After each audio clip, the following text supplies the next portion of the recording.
10 years ago, I was in the Army, stationed at Fort Benning in Georgia.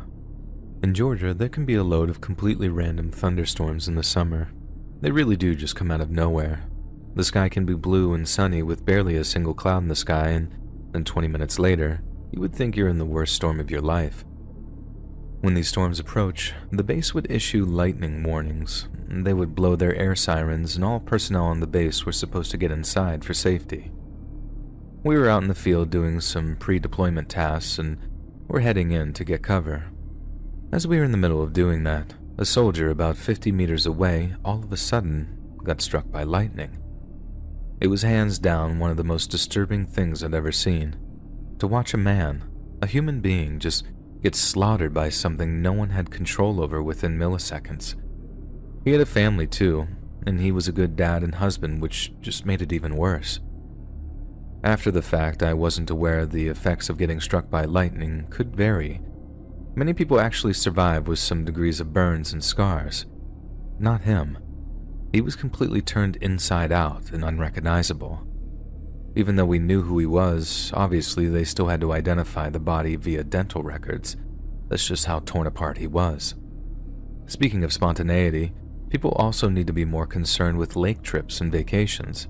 It's not as wonderful as commercials and advertisements make them out to be. People need to remember that anything can happen at any time, on any day, and sometimes for seemingly no reason at all. It's just fate, I guess. For example, I used to work at this park with a lake as a main attraction. One day it was really peaceful out in the lake. The park wasn't packed, which was surprising. And then boom, all of a sudden, a dude drowned after falling out of his paddle boat. The death itself was already horrible, but what made it even more morbid was that he was there with a school group for their last summer vacation, along with his family too. So I experienced not only a dead body, but also ended up seeing young children coming to grips with human death for the first time. One of the friends of the deceased tried to fight with the park rangers because he thought they didn't try hard enough. To be fair, they tried the best they could, and the friend had to be dragged away by police. Another girl had told the deceased to wear a life jacket, which he didn't, and ended up blaming herself for not pressing the issue hard enough. One of the guys who ran the boat's rental heroically dove into the lake to pull up a girl who was also without a life jacket that was in the boat with the deceased when they fell, and he no doubt saved her life. When the family of the deceased finally saw the confirmation of the body, they almost immediately began wailing and howling in remorse, forming a tight circle to provide some measure of support. A crowd had gathered to watch the police fish the poor guy out of the lake, then a fight broke out because someone was smoking and another took offense. There really isn't an end to the story. They took his body out of the lake and then everyone reacted in whatever ways their brain enforced. Anger, dread, and grief, when it was supposed to be simply some kid's classroom's last day of school before their big summer break. I come from a remote island called Rendova, located in the Solomon Islands, and have since moved overseas, hence access to the internet. Across from our island is another island called Tetepare. The story of Tetepare is really interesting, because it was abandoned completely by the inhabitants a few centuries ago. Just like the villagers fled the island to come to neighboring islands, such as my own, and here we are a few centuries later. Because of the lack of humans on the island, it is known for its biodiversity, and few researchers come every now and again to have a look. If you're looking for cool remote places to travel after the pandemic, I highly recommend it. The interesting part of Tetepare for me was, why did everyone just leave? If you were a villager back in the day, it would have been a great place to live. Volcanic soil to grow crops, an abundance of fresh water, animals that were easy to hunt. But the official story told is there was a great sick, and people were dropping like flies left and right. So the villagers fled to get away from the sick. However, the island is known for being so very big. Realistically, if you wanted to get away from others, it wouldn't have been too hard, because you could be self-sufficient on other parts of the island. The story told to me growing up is a bit different though. Back in those days, we loved to fight. a war canoe from my island Rendova arrived on Tetepare to fight. However, upon arrival they were met with numerous unburied dead bodies. All the large canoes that belonged to the Tetepare people were gone. To leave so hastily and not even bury your dead was a really weird thing, because it was back in the days where they first thought that spirits had done this to these people. However, the people from Rendova decided to set up villages against their better judgment. In due time, they also fled because the spirits that had decimated the population of Tetepare apparently attacked the newly set up villages there. Ever since, the island has continued to remain uninhabited, except for a few of the eco-lodges that tourists come and visit now and again. Now in present day, we go to Tetepare to maybe have a picnic or go hunting. We are, however, extremely cautious, because it is believed the island is still extremely wild, and because of the lack of humans, spirits run amok on the island. I have some weird stories about going hunting there too, and I think it's time to tell you them. The island is said to be wild because no churches have been built on it yet. For this reason, it is alleged that spirits still roam free. Ever since I was small, we went hunting on Tetepare. They have an issue with wild boars destroying their natural habitat, so hunting is encouraged, and as a result of chasing boars around the island, I have a pretty good knowledge of knowing where things are. A few years ago when I was younger, while we were hunting, we decided to go visit our other relatives at the Eco Lodge. Recommend visiting if you want a unique experience. There was a researcher who wanted to have a look at unique flora and fauna, and since I was the only one who spoke English somewhat fluently, I volunteered to take him. We explored the island quite extensively. The thing is, we know that when we're hunting we don't go deep into the rainforest, because you may not come out. Simply because of its density, but also because there have been stories of other things. Anyway, I was taking this researcher around and he had a navigational piece of equipment. He was using it to see where we were going. The day was coming to an end, and I wanted to return to the Eco Lodge because I didn't want to be camping in the middle of the night without shelter. The way we normally do things is come back out of the rainforest towards the coast, and from there, walk to wherever we need to go, because we don't want to get lost in the rainforest. I knew where we were, and I knew the way to the coast, and told the researcher, let's get going this way. This is where things get weird. His device was saying the coast was the completely different direction from where I knew the direction to the coast was. Now, I've heard stories when people go hunting about losing their minds and going straight into the rainforest and never coming back out. At that point, I had to question my own brain, because what his device was saying was completely different to what I knew. But I knew in that moment that it may be his device playing up, and I didn't want to take the risk of disappearing into the rainforest because of it. I had walked this forest thousands of times, so decided to trust my gut. I told the researcher I thought his device was incorrect. He did not like the sound of that at all and tried to argue with me, saying that I was wrong. I knew something was wrong, and so I didn't want to spend my time arguing and wanted to get out of their area ASAP. So I basically told him, I'm going the way I know to get to the coast. You can follow your device if you want, but I'm not following you because you're wrong. We may die. Long story short, I followed the direction I knew, and lo and behold, we made it to the coast. Thing is, if we'd have followed his device, we would have ended up in the densest part of the island where people are known to have gone missing. When we made it back to the Eco Lodge, he apologized and checked his device to see if it was broken. But lo and behold, turns out it was working perfectly again. This took place around 12 years ago, and after listening to so many stories, I figured I'd finally share my own. This happened to me when I was around 12, and actually had to get my brother to help recount it, as I was scared, so scared, when it happened. I was about 12, like I said. Now, my brother was 26 at the time. He had been serving in the US Army for several years when this happened, and was deploying to the Middle East on his second deployment, if I remember correctly. Also of note is that he is a Green Beret, and had recently, 3 or 4 months prior to this trip, completed the Army's Special Forces qualification course, Robin Sage and all of that. and by then was an active duty SF engineer sergeant. Definitely not someone you'd want to mess around with.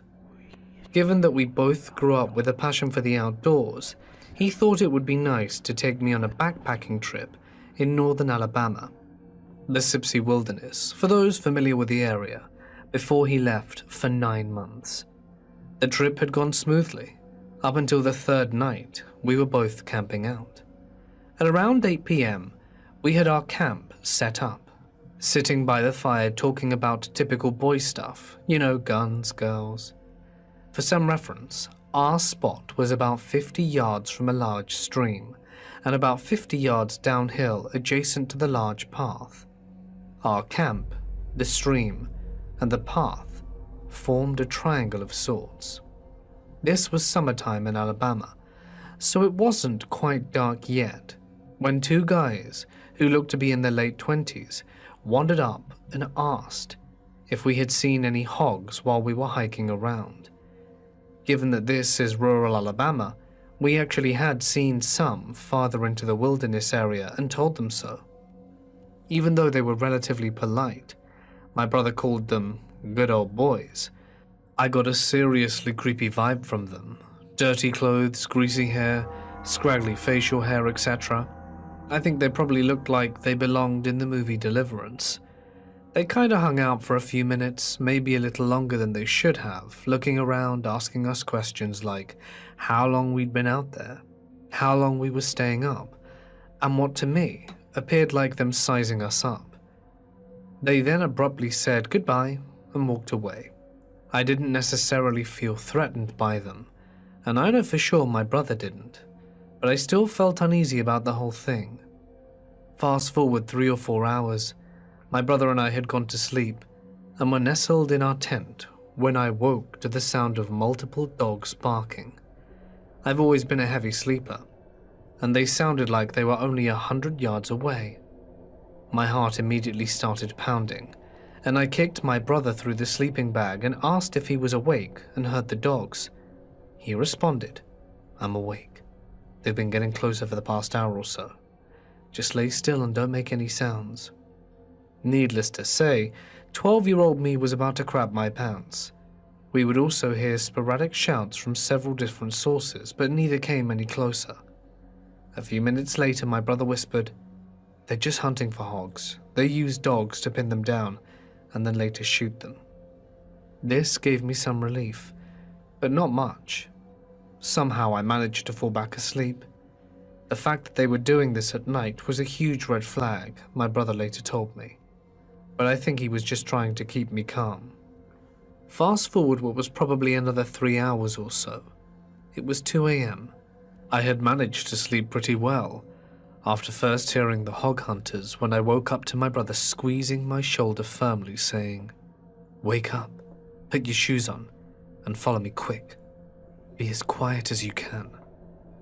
My heart immediately went back to racing, because I heard the dogs and voices in the distance, farther away than before, but still distinct. Not asking any questions, I did as he said, and as soon as we were out of the tent, he told me to get on his back.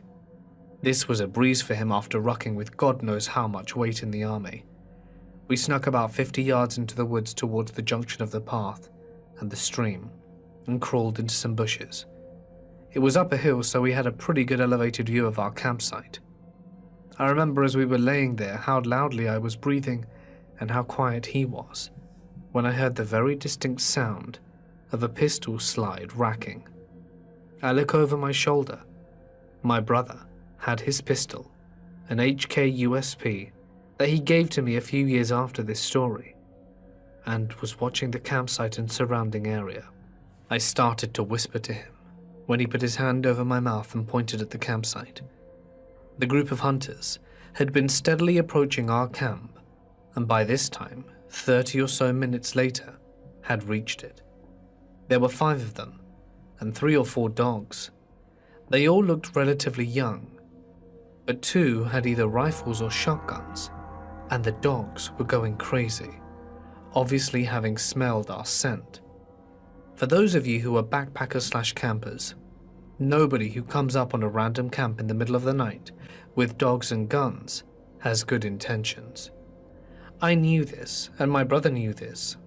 I was scared out my mind. I couldn't make out what they were saying, but my brother later told me they were talking about us, although he hadn't heard any specifics either. They lingered for around 20 minutes, shining flashlights around and talking to themselves, when my brother put his mouth to my ear and said, "If they come towards, I want you to turn and run as quickly as you can. Don't stop. Don't look back. Stay off the trail and look for the flashing lights." I didn't know what this meant, but that'll come later. I knew I could make it back because he had taught me to land nav pretty well. He then handed me a flashlight and told me to not take the red filter off. He told me later that the red filter helps preserve night vision and cuts down ambient light, so it would be harder for someone to see from a distance. At this point I was so scared I almost started crying, but at the same time had a rush of adrenaline, and what I think now was confidence that he thought I could handle myself. We laid there for a while longer when out of nowhere they started screaming, "Where y'all at?" and firing into the woods at random. My brother dragged me back behind the crest of the hill and threw himself on top of me. Thankfully, our position on top of the hill was protected from any gunfire. They shot maybe 5 or 6 more times, and then they started walking back in the direction they'd come from. They got about 100 yards away when I heard a blaring siren and saw emergency flashlights through the woods. Turns out, my brother had called the Forest Service office on a satellite phone my family has for emergencies while I was asleep, and they had sent out Forest Service officers and game wardens to our area of the wilderness. The Sipsey Wilderness is about 25,000 acres in size, so it took them a while to get there on the dirt roads. When we saw the game truck, my brother signaled them with the light and pointed them in the direction the hunters had gone, and the guys sped off, shining his spotlight through the woods. As soon as they were all gone, we went back to our camp, packed up our stuff, and waited by the path for the game warden to come back, who then gave us a ride in his truck bed to the main staging area. On the drive back, my brother told me how brave I had been, and that we would talk about it with our parents the next day if I wanted to. I asked him not to do that, because I thought they would never let me camp again. Creepy rednecks in the woods? Let's not meet again, or you might get shot next time. For follow-up, we never got any definitive information on what happened to the rednecks we encountered. I have many friends who have gone out to the Sipsey area and had a great time with no creepy stuff happening. However, it is truly a wilderness area, and law enforcement response, if you can even reach them, would be slow. I was lucky that my brother was there and reacted so quickly, otherwise who knows what could have happened. We also got lucky that whatever their intentions were, they either reconsidered or lost interest. I will note that when they left our campsite, the game warden showed up pretty soon after, but I didn't see what the guys and their dogs did. If I remember correctly, they headed in a direction parallel to the stream, away from the trail, inaccessible to any kind of vehicle. Maybe the warden continued on and took another trail to try and cut them off. We waited around a half hour for him to come back, and he said there were other officers on the lookout. There are only so many paths that you could take a truck or quad bike down, so any thorough search effort would have to have been done on foot. In any case, let's never meet again. I've lived and worked here in Portland, Maine, and every spring we get biblical levels of rain. It's a huge pain in the butt, but it's something you just learn to live with after a while. You invest in a good umbrella and a waterproof coat and just muddle on like a good Mainer does. Although if some of you Californians saw the kind of weather we endure, you'd be more than likely to call us maniacs as opposed to Mainers. As I said, for the most part, the rain is nothing but a minor irritation, a price we pay for the magnificent falls that are enjoyed by leaf peepers from all over the country. But as I found out one dark and rainy night, The climate in this area of the country can sometimes make it straight up dangerous to live here. So picture the scene. It's raining cats and dogs. I'm walking back to the apartment in an older part of town, and it's full dark. One of the streets on my regular route has been around since the early 1800s and is still lined with cobblestones, while the sidewalks are these big, flat, slate-like slabs that can get super slippery in the spring and fall. I'm pretty sure it's because of a special kind of algae or moss that grows on them, making them really slimy, but I'm not a biologist, so don't quote me on that.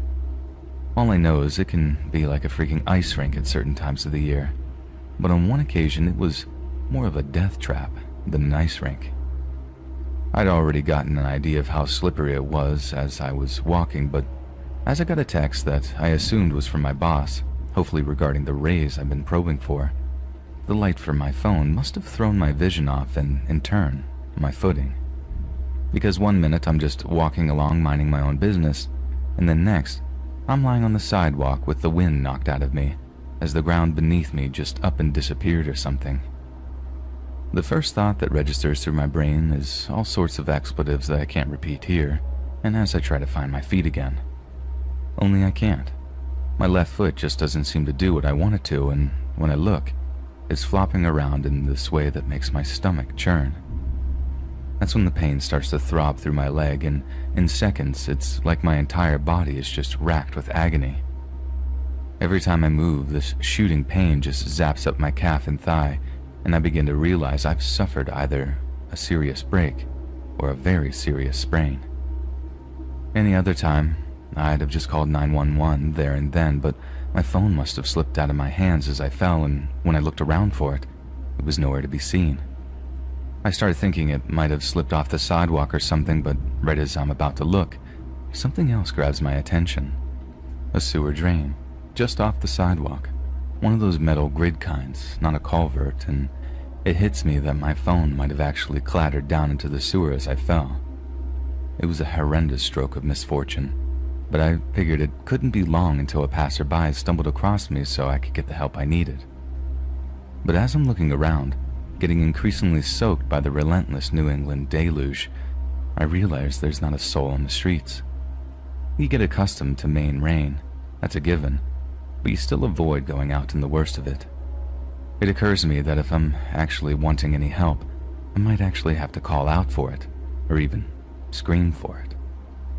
So there I was, forced to actually scream for help, and as weird and prudish as it sounds, I don't know what was worse, the pain, or the sheer embarrassment that I'd fallen and couldn't get up. I give 3 solid blasts of "Can anyone hear me? Help, I'm hurt real bad." But no one seems to respond. Like I can see lights on in windows of apartment buildings mere yards away, so I knew, well, people could hear me. They just chose not to help. It was pretty crushing thinking that people actually knew I was there, but didn't lift a freaking finger to help. But I guess that's life in big cities these days.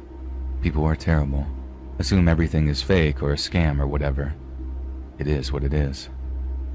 Anyways, a few minutes go by and it slowly becomes apparent that no one is coming to help, and that if I want to actually make any progress in getting to the emergency room, I might actually have to drag myself along the wet sidewalk until I find someone compassionate enough to actually help me. But just before I'm forced to undergo such an indignity, I suddenly see the silhouette of a person appear in a streetlight, and I start calling out to my shadowy potential savior.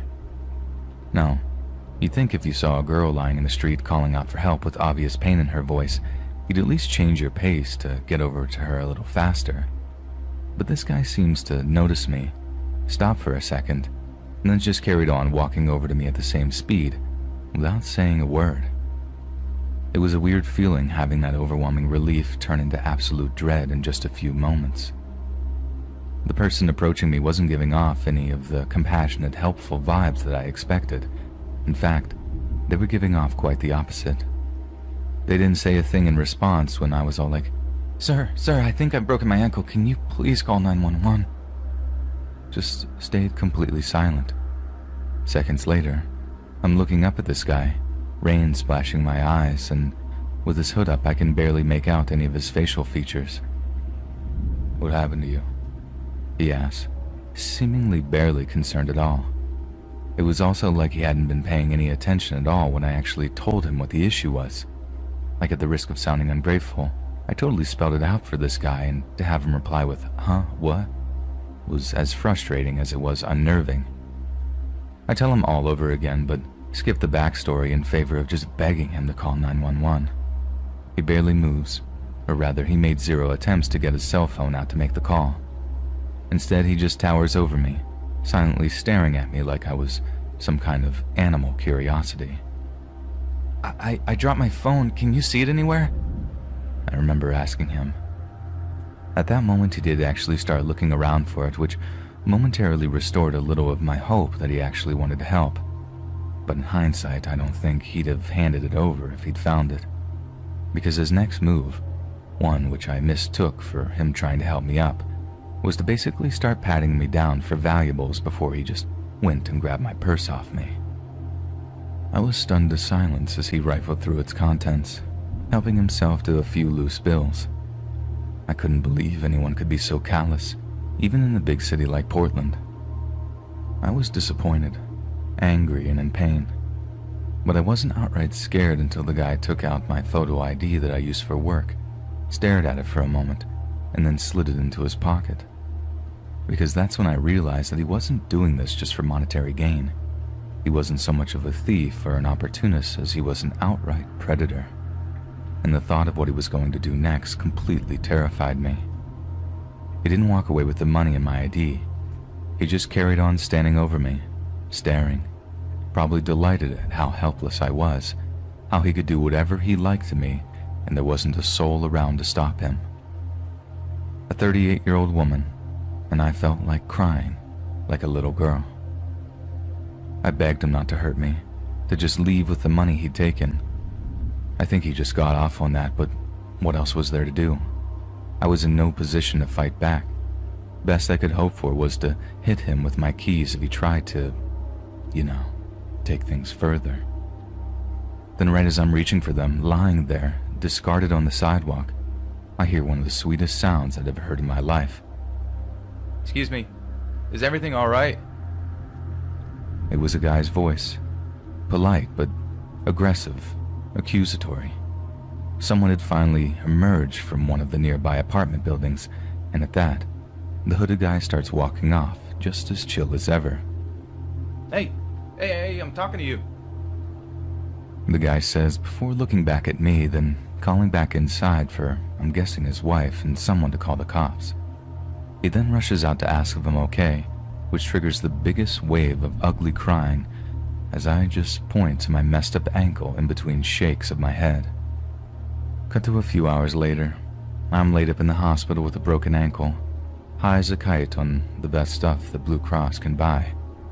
I gave a statement to the cops, had a little cry with my mom when she came to visit, then went about informing all my coworkers that I wouldn't be seeing them for a few months.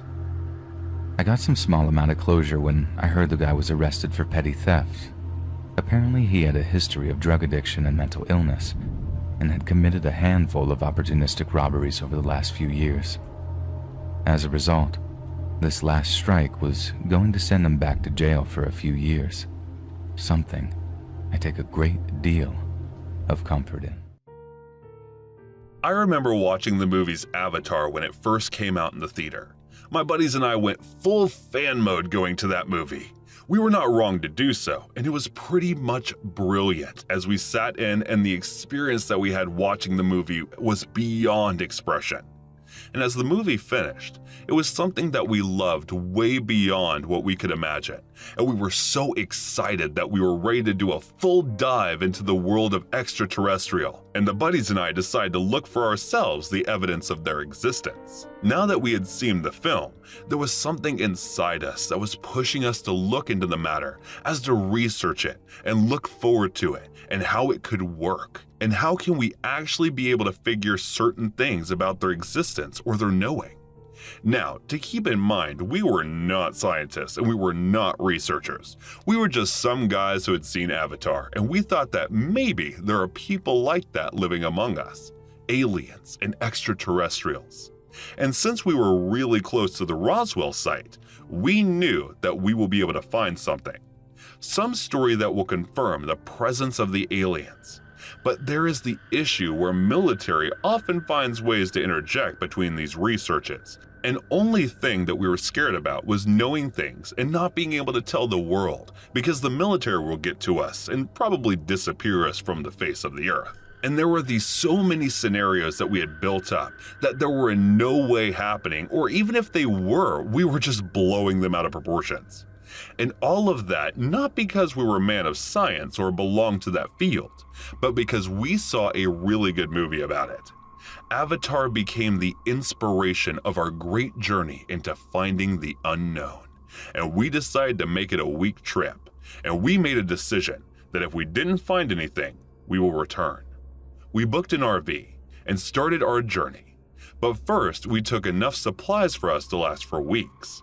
We took the updated map and decided to mark the places that we wanted to look into it. We couldn't just make it an everyday thing, so we had to do it all in a week and then move on with our work. Now that all our resources were gathered up, we were ready to make the trip, and we started. We started this trip, and first thing we did was take a stop at the motel park so we could park our RV and stay the night before we head deep into the unknown desert. We had no idea what was in store for us until one of my friends came in, and he was frantically looking at the sky and said, I saw it! It was the sighting! It's them! It's them! Definitely them!" We immediately knew what he was talking about, and we started our RV and then decided to trail the sight he had saw. And then, as we were doing that, we realized it was too dark and we were too much deep into the parts where trailing wasn't enough. We were almost going blind into the place that was off maps. The roads were all off grid, and we had to dump the car because there was no road. We had to take the road on foot because we were not ready to get the RV into jeopardy, since the RV was rented and we could possibly not risk losing the security.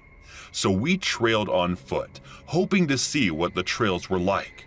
But then the unexpected happened, and we were not aware of the trouble that we were going into. And then we all, one by one, fell into this hole that we didn't see coming. Each and every one of us fell into that hole one by one, and we thought that it was one of those secret government holes, and we realized that we were slipping into it, and then saw that it was completely abandoned. At the time, we took a relief. We were just relieved that we were not in any mortal danger. And then I saw that the place seemed to be in changing, and all that stuff was being moved, or was in the middle of being moved, when I saw the markings on the door. It wasn't in symbols, and we had no idea what it was. And I was looking towards it and moved in. It got out, and then scanned me, and the voice said, "Humans approaching the bay door." And as the computerized voice said that, the door opened. And as the door opened, it led into another gallery, and from the gallery into a balcony. And as we walked towards it, we lost our mind and could not believe what we were seeing. The balcony opened itself to a different world. It was like Earth, but there were forests and rivers, and most importantly, some bases were built in between those, and we could not believe ourselves. It was unreal. And as we walked down the balcony, we saw that there were things like Hyperloop already working at their maximum efficiency there. And we realized, but were too scared to admit the fact that humanity was being helped after all. And the amazement, the real moment of wonder, was seeing these green human-like creatures who were rebuilding this really large wall. And we were just amazed and bewildered by this notion that how can an ecosystem like that exist in such a small place? And there were definitely questions that we wanted to ask. And next thing you know, this alarm went off. New humans detected. And then, just in a couple of hours, there were people, and the aliens, I guess, surrounded us. And as soon as they did, they decided to look at us and ask, "You have two options now. You leave your life and you forever work with us, or we wipe your memory." There was this curiosity that wanted me to go work for them, and even my buddies reconsidered. But our life back home, however miserable they might seem, were worth the hopes. So we chose to get our memories wiped off. as they were doing the flash thing through imaging. I guess it got unnoticed and I sneezed. And when I did, I realized nothing happened to me. And I acted that way my friends did. They had no clue, but I remembered it all. And to this day, I keep this a secret. It all happened when I was babysitting for this family in my town. Their daughters were 6 and 10. I was 16 back then. I ordered the pizza, and we all ate that, and then went on to play video games for the next hour or so, until Mabel, the young daughter, wanted to sleep. Mabel slept, and Violet, who was the older one, discussed the idea of watching Nightmare on Elm Street. Now, I don't know if her parents would have allowed that. I even wondered why they even hired a babysitter, since Violet was pretty responsible herself. But the matter of fact, I agreed to watch the Nightmare at Elm Street. Did not want to look like an uptight dude.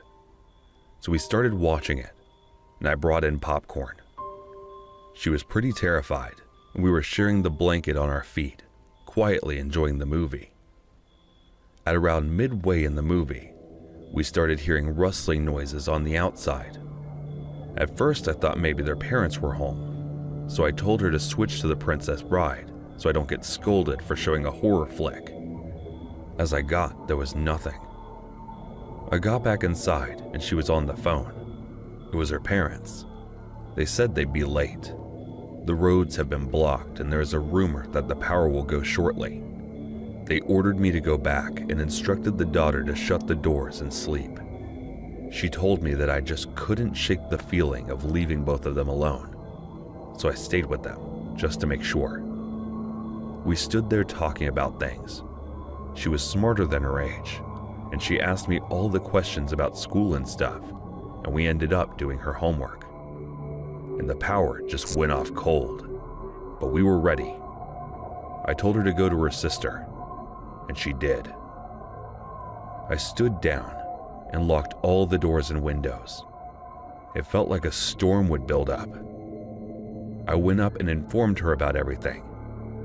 3 of us gathered around the TV, so it could be easier in case we had to make a run for things or cover. We got together to talk about things while Mabel slept. It was like one of those slumber parties that we had as a kid, and we chatted a lot, until the room started shaking. It felt like it was an earthquake. I quickly made Mabel and Violet go take a cover and did it myself. I rolled on the flashlight to them and told them to make way for the door outside. Before all the shaking, they made their way to the door and we stepped outside. It was just the 3 of us and a couple more people since everybody was already out of town due to vacations. And as we stepped outside, we turned on the flashlights. Violet was holding me tightly, and I was carrying Mabel as she closed her eyes. Violet closed her eyes all the time too. And in a few minutes, a stream of lights made the night sky bright. And as it happened, I told Violet to open her eyes. It was beautiful. It seemed like a big flat square disc making its way to the sky. It was flying way closer than most flying vehicles, as an airplane or gliders or helicopters did. I and Violet and Mabel kept looking at it, mesmerized. The sky was all red, and soon, as we were in awe, we were terrified. As it rained fire from the rear of that unidentified object, almost as if it was crashing, I held the girls with all my grip strength, and we ran towards the house and took cover. We huddled together beneath the table, wrapping ourselves with Mabel's blanket. After an hour later, we went outside. The smoke from that flying object withered the whole city invisible, and the redness of its light was still there. Our town looked exactly like that upside down from Stranger Things. This was the memory that Stranger Things brought for me. Mabel and Violet's parents were very grateful, and I did not leave as they arrived at around 8 in the morning. The UFO was a government spacecraft mission that failed and crashed at an abandoned site not far from our town. I shortly moved to New York that next summer. Moving forward to 10 years, I was 26 and out on a date. My date came in and introduced herself. We lived in a small town. It was Violet. She was 20 and was studying at NYU.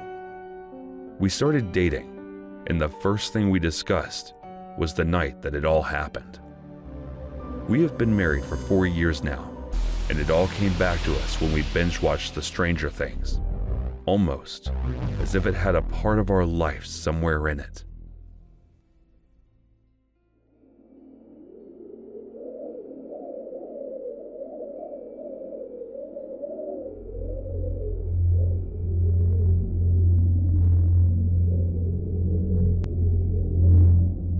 No matter how much I wish it wasn't, this story is completely true.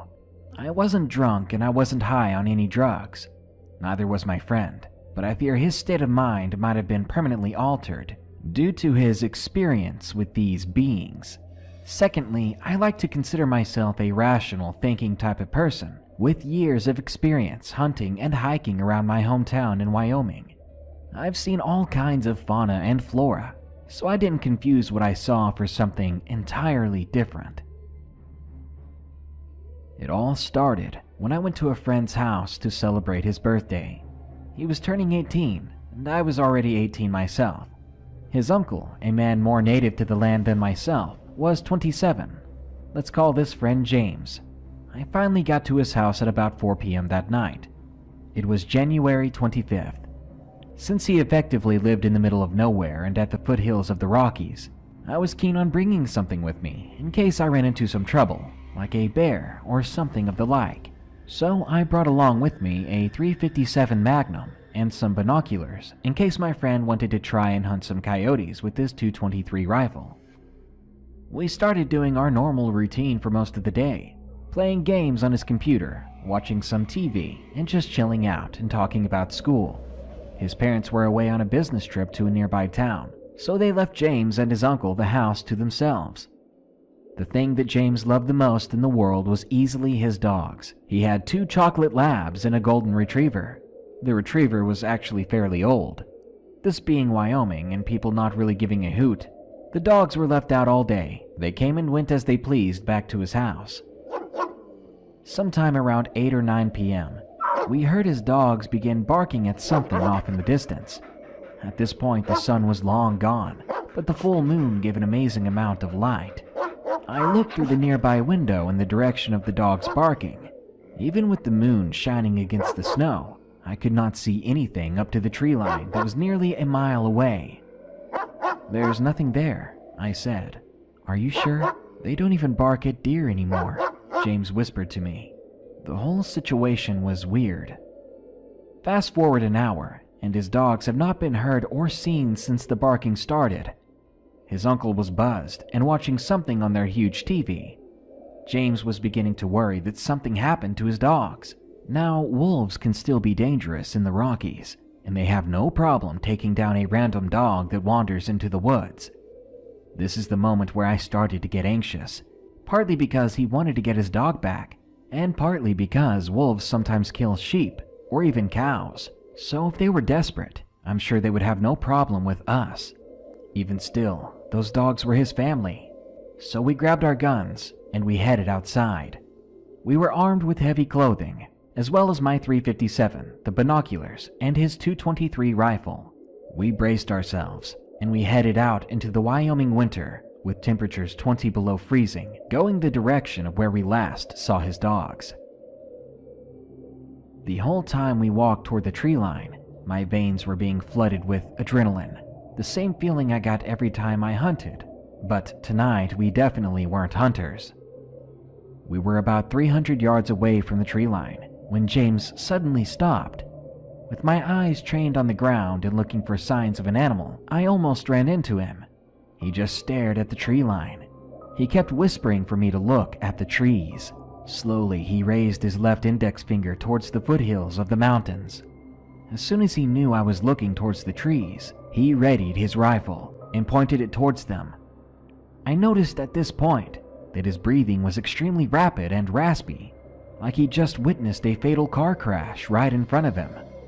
At that point, I honestly didn't know what he was talking about. I scanned the tree line over and over. I crouched down to sit on the snow. I used the binoculars towards where he pointed. It took me about 30 seconds, but eventually I saw what scared the hell out of him.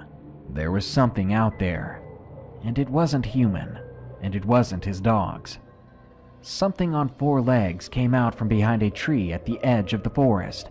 It must have been about 3 feet tall at the shoulder. Of course, at first I assumed it was a wolf, or maybe even a small bear. A few seconds later, several more of these things came out of the woods. I didn't pause to try and count them, but there was at least 6 or 7, and who knows how many more were hiding in the trees still. We watched them slowly walk out of the trees for several minutes. These animals seemed strangely cautious or slow for whatever reason. Maybe they were scared of people. Then they eventually stopped as a howl from a dog or wolf came out from behind us. It was far enough away for us to not worry about it, but close enough for the unknown animals out there to hear the howl as well. I looked back through the binoculars and could almost make out the general texture of these creatures. They were now about 275 yards away. They looked pale and thin. They still appeared to be something like wolves or even large dogs, but my heart began to race when I saw what they did next. These things, whatever they were, picked up their pace fast, reaching speeds of what looked like 15 to 20 miles per hour, judging from how fast they closed their distance to the direction of the howl. And coincidentally, this was almost right at us. After a minute or so, James lost it and tried to get up to run away. I grabbed him and threw him on the ground as he started to run, but this caught the attention of the beasts, and they stopped. James and I, frozen with fear, sat down in the snow, weapons ready. I almost lost it as well when I noticed that the eyes of these things reflected the moonlight. They were orange in color. They didn't really glow like in some stories of cryptids. They were more piercing. We stared at them, and they stared back at us for what seemed like hours, until one of these creatures stood up on its back legs. At this moment, all of my knowledge on hunting and animals was meaningless. I knew that some animals could stand up on their back legs, but they could never do it very long. I audibly counted to see how long it stayed like that. 5 seconds, 10, 15. Then James screamed and pointed his .223 to the right. I looked in his direction, and I saw a creature on the left side of the group begin to get up, and it ran away from the pack. Dumbfounded, I turned my attention to the rest of them, and I told James to keep watching the one that ran away. I do a quick count of the ones that remained, the ones that were staring us down. There were only 4. My heart pounded out of my chest. There was no way we could have lost something so large on these plains. They're completely flat and covered in snow. I looked to our left, and then I saw it. It was crouched down and trying not to be seen. I realized how smart these things were, much smarter than I would have ever expected. These things, they were flanking us. I whispered to James my suspicions of what's going on, and he had the same thought. I made up a quick plan in my head, and I relayed it to James, our best course of action. I told him to start backing away slowly, but to always maintain eye contact. As soon as I finished telling him my idea, I do another quick count. Now only 3 pairs of orange eyes. Another one went somewhere. The one that first stood was starting to walk towards us. I helped James up, and I told him to keep an eye on our right side, while I looked to the left. We backed away, but these beasts walked with us, maintaining their distance the whole time. Eventually, we were only about 100 yards from his house before we turned and ran to his front door. We booked it towards his porch lights, no longer caring to be coy about the situation. Foolishly, I stopped 50 feet short of the porch, and I turned around. Maybe it was curiosity. I don't know, but I regretted it the moment I did it. My body seized up the moment I saw it. Those creatures stopped as soon as I made eye contact. With the creatures ever so slightly illuminated by the porch lights, I realized that these things seemed otherworldly. They were tall, probably 6 or 7 feet. and they were insanely thin and lanky, almost like a basketball player. They were so pale, and they stared right back with these intense orange eyes from before. I just looked back, less afraid but more curious, and a few seconds later, James screamed, "What are you doing?" I pulled myself out of the weird trance I found myself in, and I sprinted towards his house. I jumped inside and bolted the door, all while his drunk uncle swore at us for making too much noise. I looked out of the windows with my gun in hand, but I didn't see a thing. Nothing but fresh tracks.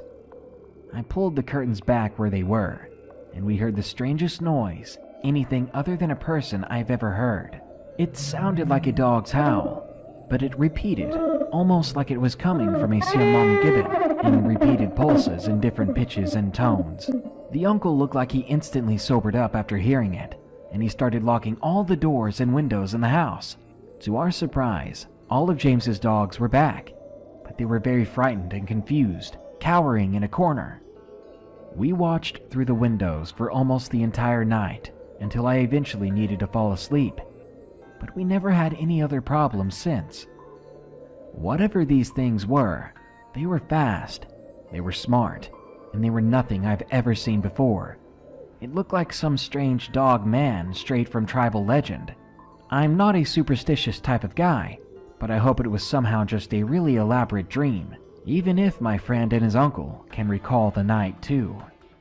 I was a young child at the time, but I wasn't the only person in my house to have an odd experience.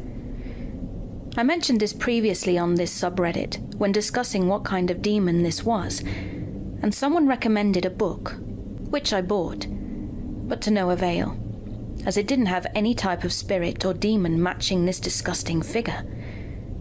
So yeah, I've given up that search. I'm unsure of my age in this, as I was so young. 3 or 4 at a guess. But these memories still stick with my family and I. I have a very vivid memory of looking outside. It was sunny, but the sky soon became a greenish-yellow haze. The best way to explain this color is like the colors of highly radiated areas in Fallout NV and Fallout 3. A sickly baby dooky green. I sat there curious as to why the color had changed, and didn't mind until I felt unsettled, vulnerable and exposed. I ducked below the window and cried until my eldest sister, we call her Anne, came in to ask me what was wrong. I just told her the sky was scary.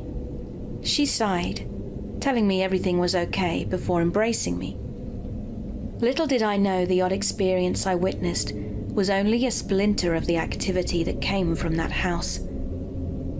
Anne, my mum, my dad, and my brother have very vivid experiences, though only my mum and sister will speak of their events. I'll start with my sisters, as I vaguely remember the incident. We were all in our room that my 2 sisters and I shared.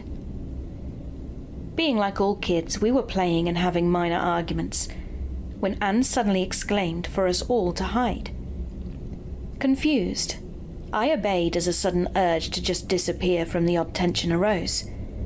She later told me that when she looked out the window, she saw a grotesque figure approaching. She could tell there was a negative energy around it, and demanded for us to hide as she feared what would happen if it saw us. As she peered from her hiding place, she saw a large golden frog-like eye covering most of the window. Its odd scaly grey-green flesh oozing. It blinked before looking right at her. She said she just felt dread as it smiled, bearing jagged, rotten teeth, and within seconds it was gone. My mum had had a similar experience as Anne. She was outside gardening while we were all indoors, when she had a sudden urge to look up from the garden to see a bipedal frog-like grotesque creature approaching the house from the backyard. My mother is a pretty religious person, and as the creature approached, she started to pray, louder and louder, as the creature came closer. She finished up the Our Father prayer with a strong Amen, and claimed to witness what she called a large bright hand reach down from the sky and hold the creature at bay. Eventually both vanished into thin air, and after that, she also felt a weight on her chest at night and would hear strange noises from the master bedroom, as well as weird scratches appearing on us kids. The house was unsettling. Now around this time, my stepbrother, we'll call him Arthur, had passed away in a car accident. Arthur was a troubled teen, suffering a lot of abuse from my dad's disturbed ex-wife. He crashed into a tree across from a farm, and the farmer claimed he heard the crash at about 1 a.m. and figured he would check in the morning. At 6 a.m. he saw the accident, ran over only to head back inside to call 911. Arthur was still warm, and it was assumed he'd died maybe 30 minutes before the farmer had decided to check. This wasn't the weird part, though.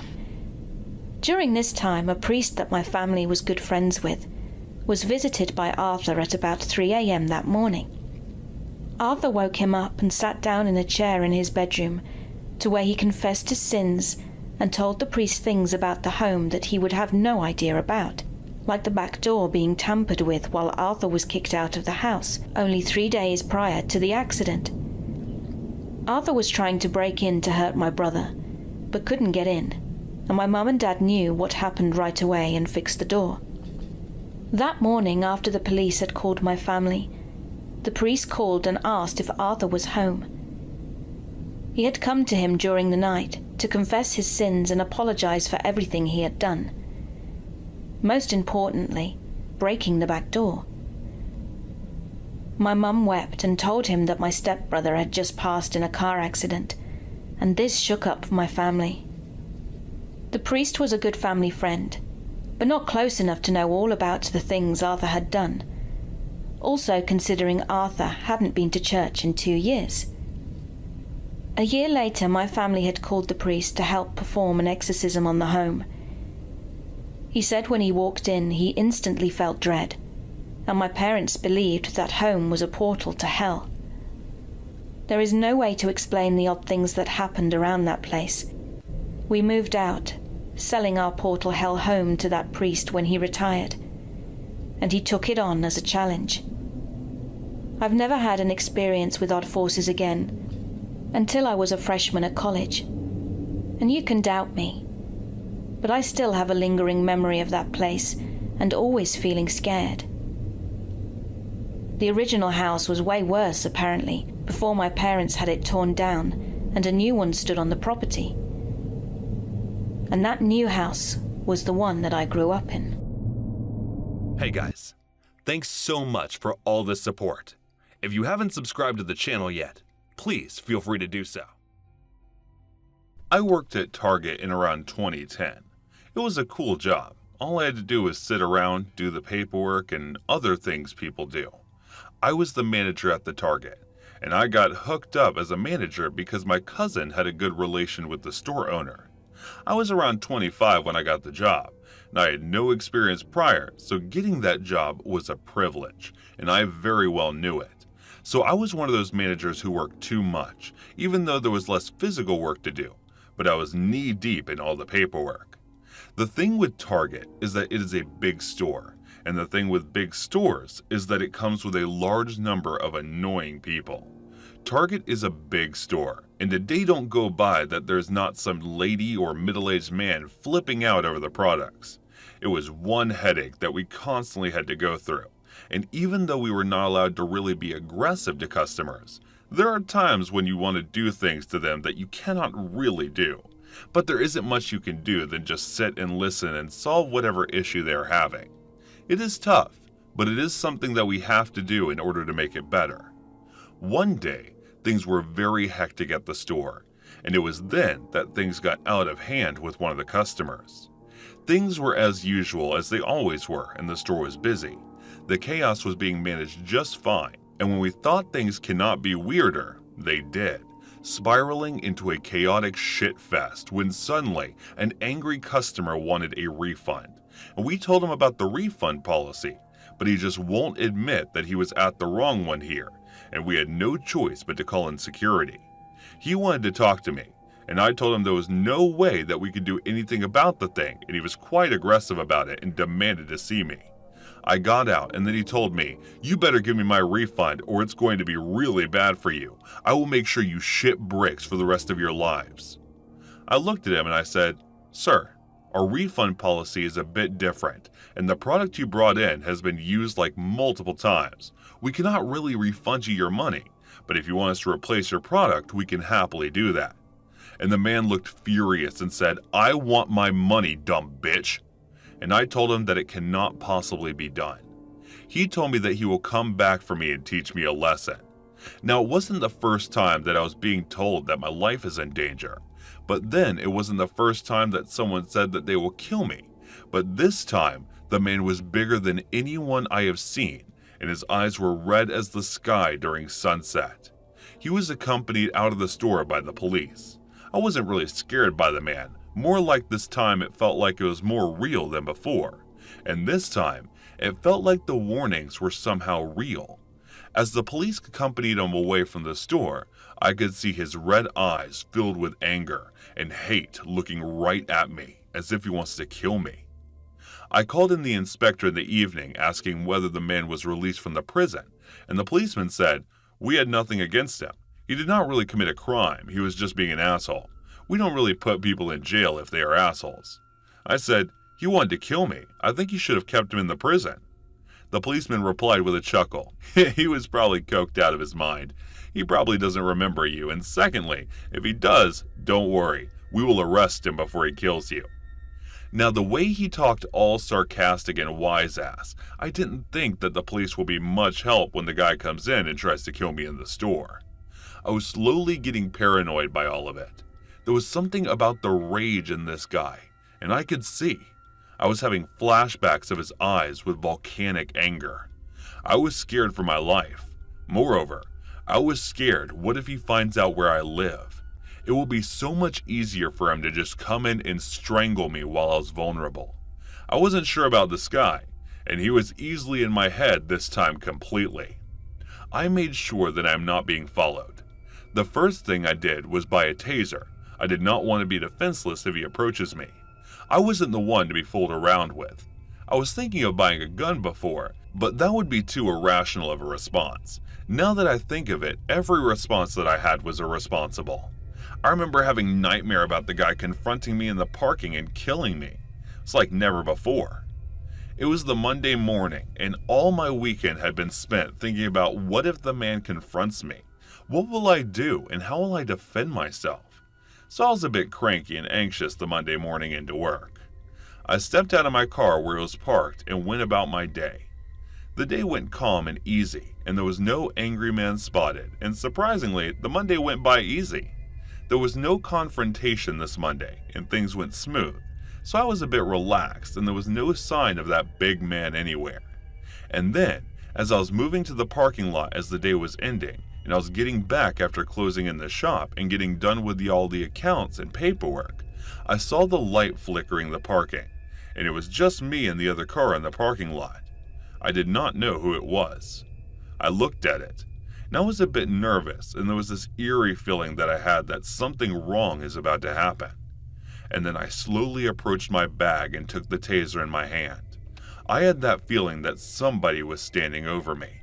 I looked back, and I saw the same old man standing tall right behind me, and before he can do or say anything, I reacted with the fight or flight reaction, but instead of running, I stood my ground and I tased him, and as I tased him, he fell, and as he was getting down, I could see the flowers dropping out of his hands, and I was realizing that I had acted too fast. I saw the man picking up, trying to get back to his senses, and then looked at me and said, "Well, fair enough, I guess we are even. I'm sorry for my behavior earlier. I apologize." And then handed me the flower, and told me to give it to the staff.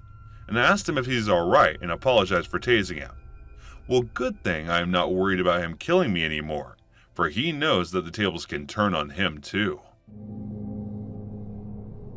I had an exceptionally upsetting incident on my third job house sitting. To help you understand why it affected me so much, I should probably tell you about myself. I grew up in a single-parent home. My mom has always been a loving and understanding parent, but I think she felt pressure to find a new husband. My dad left us soon after I was born. She began dating almost immediately. This pressure caused her to make a lot of bad choices. She did the bar scene, constantly bringing home a new man. A few would stay, but not for long. She never seemed to understand that you don't find a husband in a place like that. Every relationship inevitably broke down into arguments and fighting, and on more than one occasion, the fights got physical on both sides. My mom's love of wine did a lot to inflame tensions. And because of this constant state of chaos, I became a people pleaser and hated confrontation. It's the big reason behind my panic attacks. I've worked a lot on my assertiveness, but I sometimes fall back into my old habits. My story starts in 2015. I was bouncing from job to job. I've been having a hard time finding something in my degree field. A friend had recently become a house sitter and made it sound fun. She made it sound like a permanent vacation, and I desperately needed one of those. She gave me a quick course on the ins and outs of the job and helped me land my first client. I was a ball of nerves, but I got through it. The second client went much smoother. It would be the third that would make me think twice about doing this long term. It was now mid-2016. I answered an ad asking for someone to sit a house a few hours away. This would be my first long-distance gig, and I didn't want to mess it up. I made a list of questions and showed them to my friend. She suggested a few changes, and I called the number. The homeowner and I made an appointment for me to view the property. I quickly made arrangements and drove up to meet him. He was a businessman, needing to leave town on short notice. My job would be to accept packages and mail, but most importantly, look after his dog. The dog's name was Bart. He was a St. Bernard mix, and when we first met, he didn't appear very interested in anything. He sniffed me once and returned to his bed. It all seemed simple enough. I asked a few questions, and at the end of the appointment, we both decided that I'd be perfect for the job. I checked into my hotel for the night and returned the following morning. My stay would be for 3 full nights, and I was looking forward to relaxing and maybe even playing with Bart. That afternoon, I tried to do just that. Bart wasn't interested, though. Instead, we lounged together on the patio. It was a beautiful sunny day. The slow, cool breeze in the shade made it feel like paradise. The home's slightly remote location allowed for a wonderfully peaceful environment. I felt calmer than I had in a very long time. Bart and I took a brief nap before going back inside for dinner. I ordered a pizza and cheesy bread. Afterwards, I opened a pint of ice cream I bought for such an occasion and parked my butt in front of the television. Bart was proving to be just as easy to handle as I'd hoped. He joined me on the couch and we watched a movie on Netflix. We had completed a little less than half of it before the doorbell began ringing. This wasn't your normal ringing, however. The person was pushing the button over and over again.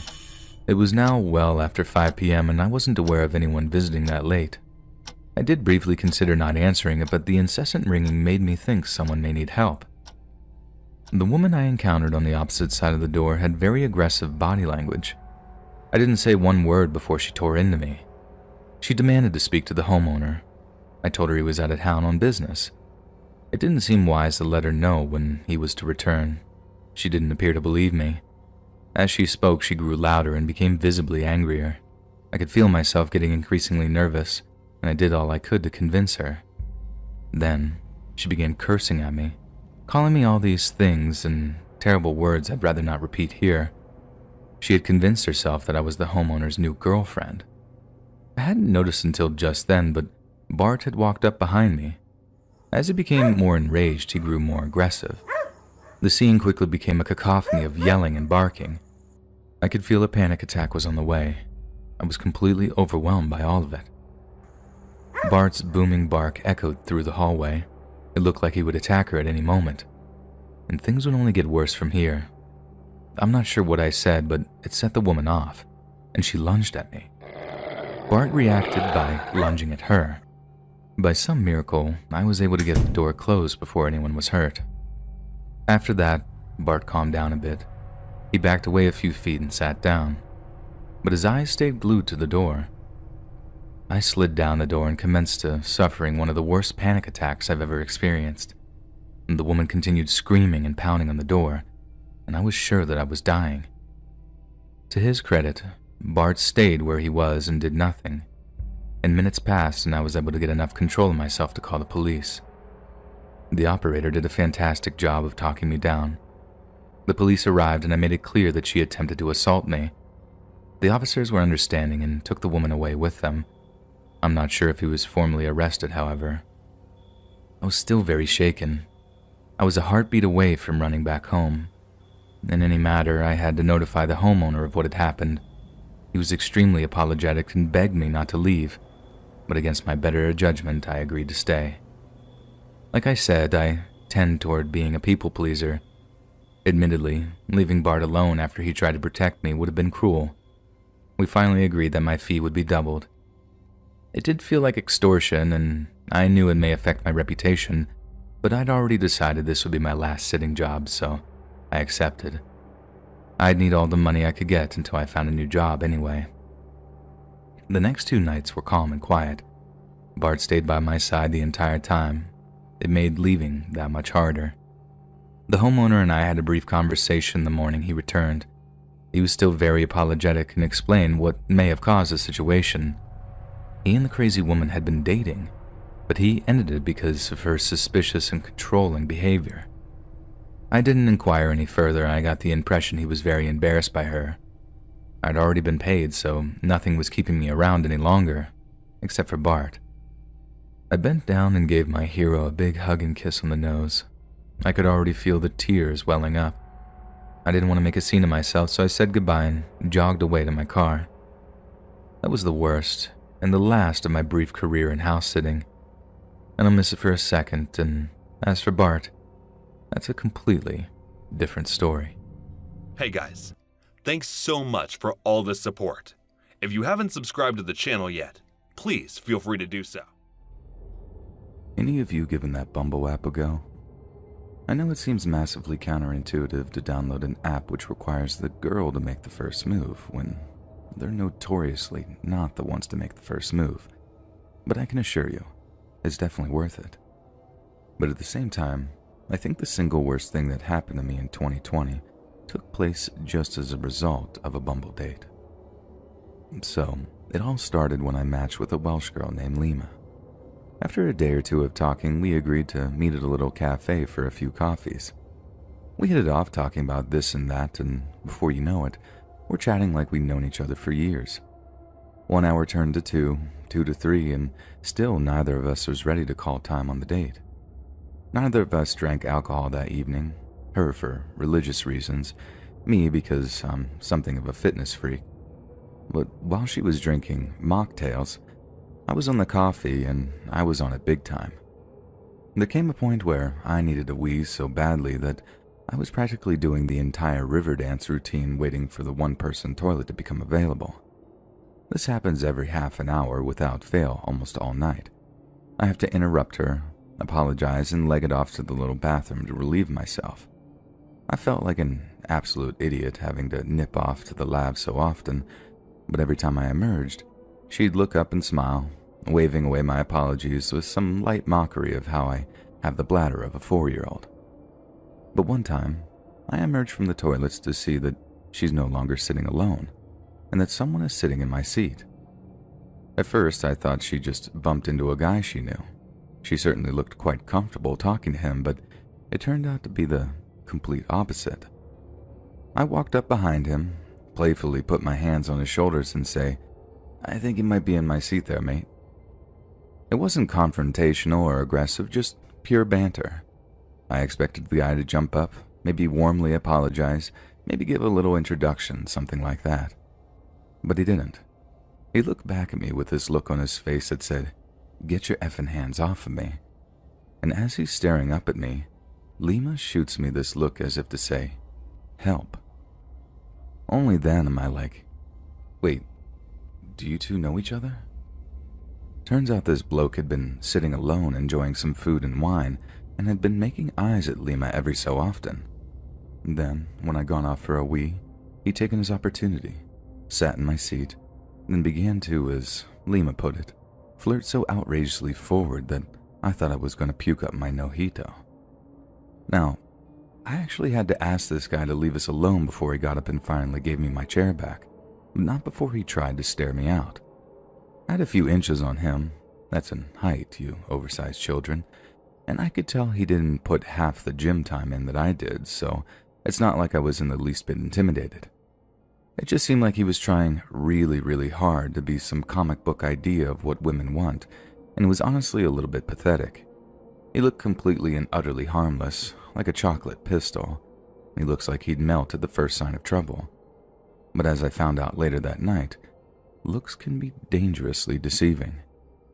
So, after the little confrontation at the table, Lima and I laugh it off, then carry on with our night.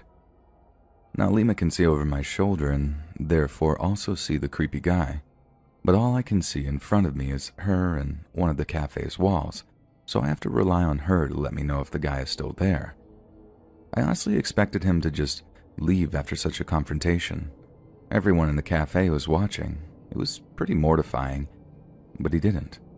He stayed put and continued to make eyes at Lima, which, to her credit, she just ignored. But then when it came to me walking her home, he gets up and pays his bill too. Then yup, you guessed it. I look over my shoulder, and as we're passing through Chinatown, and guess who I see?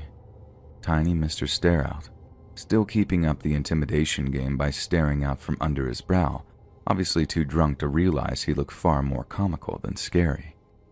Don't get me wrong, I wasn't exactly scared at that point, but we were being followed.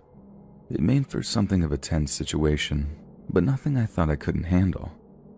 As we approached her apartment block, I asked Lima if she was comfortable going inside while the guy could see where she lived. She admitted to being uncomfortable about it, but the block had like 50 to 60 flats in it, and unless he got in the door behind her, there was little chance of him working out which unit she lived in. But as it turned out, Lena was way more concerned about me and actually invited me inside for a nightcap. I didn't assume that I was getting lucky, but I wasn't about to turn her down. So I went inside for a cup of this weird ginger tea, in the comfort that our little stalker friend would soon get bored and wander off. I was in her flat for no less than an hour, and by that time, each of us was confident that our new friend had departed. We even checked out of her bathroom window, which looked down into the street, and he was nowhere to be seen. So I thanked her for a good night. We had a little smooch, and I started my walk home with that lighter-than-air feeling you get after a successful date. It's around that time that I start thinking something along the lines of, God, imagine if that loser was somehow still following me, which prompts me to look over my shoulder. Lo and behold, there's a single figure following me, maybe 50 or 60 meters behind, with a remarkably similar silhouette to the lad who tried following us. I have to admit to being in a state of disbelief for a moment as I stopped and studied the figure as they approached.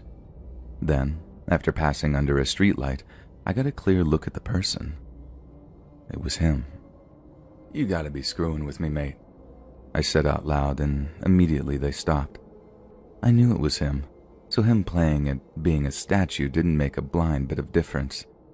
I just told him to keep his distance and there'd be no problems, then just carried on with the 20-minute walk back to my place. Every so often I'm checking over my shoulder and this lad is still behind me. Granted, he's some way away, but he's definitely following me, and the closer we get to my apartment, the more it becomes obvious that he's making a considerable effort to close the distance. Now, unlike Lima, the apartment I lived in was just one of two in this big old Edwardian. I have the top floors, while the other tenant had the ground floor and the basement, complete with his entrance. So, if this lad sees what door I go into, he's got my flat. He doesn't have to guess which one of the 60 I'm in. He knows where I live.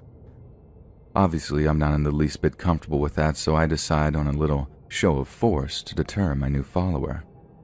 I turn around and just march right at him. Then, when I'm within about spitting distance, I gave him what for about being a creep and a loser, promising I'll kick his head in if he carries on following me. It seemed to have the desired effect as he started walking off in the complete opposite direction. It was really strange, but I carry on walking, checking over my shoulder one more time, and he's gone. Problem solved, right? Well, not quite. About a minute or two goes by and I reach the entrance to a fairly small park. My flat is literally just on the other side of it, so I'm in this blissful ignorance of thinking that not only had I scared the creepy guy off, but that I was so close to home that nothing could possibly hurt me now. I mean, I was on home base, right in my big old backyard. Besides, I'd had a great night. I had drinks with this gorgeous anesthesiologist, definitely securing myself a second date in the process, and I had myself a little tough guy moment with that absolute bam.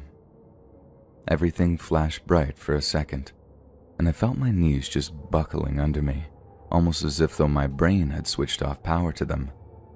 I honestly don't know if I was knocked out for a second or two, but I do know that the next thing I can feel is this sharp, hot pain in the back left side of my head.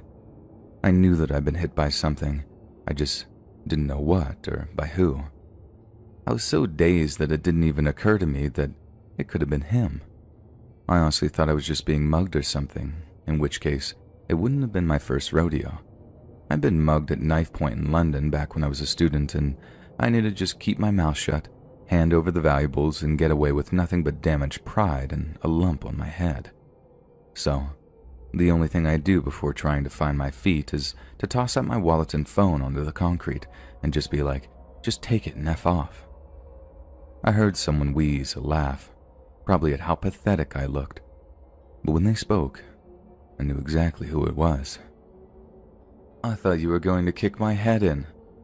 Now look at you. Whack. It kicked me so hard in the side of the head that I thought my orbital socket might be broken, and in between worrying that I'd end up losing my eye if they kicked me again, it dawned on me the little tow rag who'd been following me had somehow found a way to cut me off and ambush me. And it became quite obvious that I was in much, much more trouble than I'd first anticipated. The phone and wallet weren't going to cut it. I needed to get on my feet, and fast. It didn't matter that I was taller and stronger, maybe even faster than this guy. He had the upper hand, and let me tell you, it was not a nice feeling. The force of the kick set me off balance, but I tried to use the momentum to find my feet. If I was drunk, I'd have been utterly screwed. But since I was sober, I did actually manage to get both feet on the ground before trying to bring myself upright. But nope. Another kick hits me right in the corner of the mouth, and I was sent flying backwards again. This time, not only is my mouth filling up with blood, but I can feel the teeth on the left-hand side of my mouth grinding together where the kick had chipped a few of them. It sent my skin crawling as I spat the blood out. I put my hand out and felt something cold and metallic, a fence on which I was once again trying to pull myself up. But again, right as I was about to find my feet, the guy attacked. Only this time, he didn't strike me. He wrapped one arm around my neck and held something cold and sharp over my right eye. I'm not sure if it was a knife or a piece of glass or whatever, but I think that was the single most terrifying moment of my life, thinking, well, I'm going to be blind now, and hoping I'll be able to buck him off before he goes for my throat or something. Only he didn't cut me. Instead, he hissed something right into my ear. Let's just say brevity wasn't his strong suit, and I'd rather not type out the actual exchange, but it was as gloating, vicious, and vile as you can imagine, with plenty of references to the date I'd been on that evening. I didn't beg. I didn't cry. I just waited for whatever was going to happen.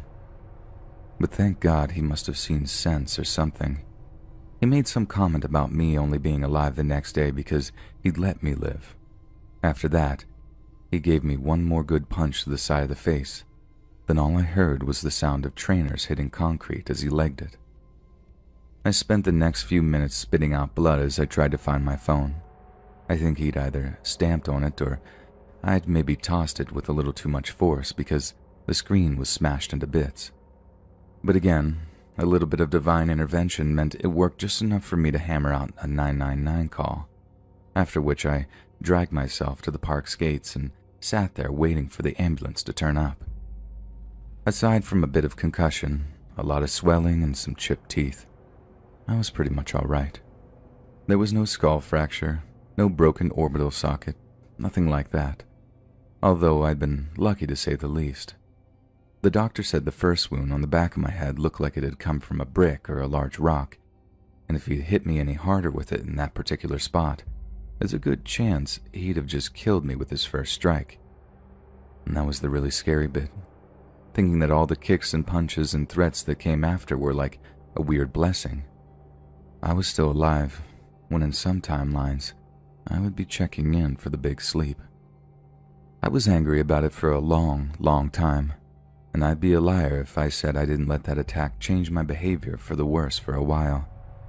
Seeing the guy getting 6 years for assault and grievous bodily harm really helped things, but still, that wasn't enough for me on some level, and it took me a while to acquiesce. Me and Lima carried on dating for a few months, which was lovely, but she had to move away for work, so obviously we had to call time on it.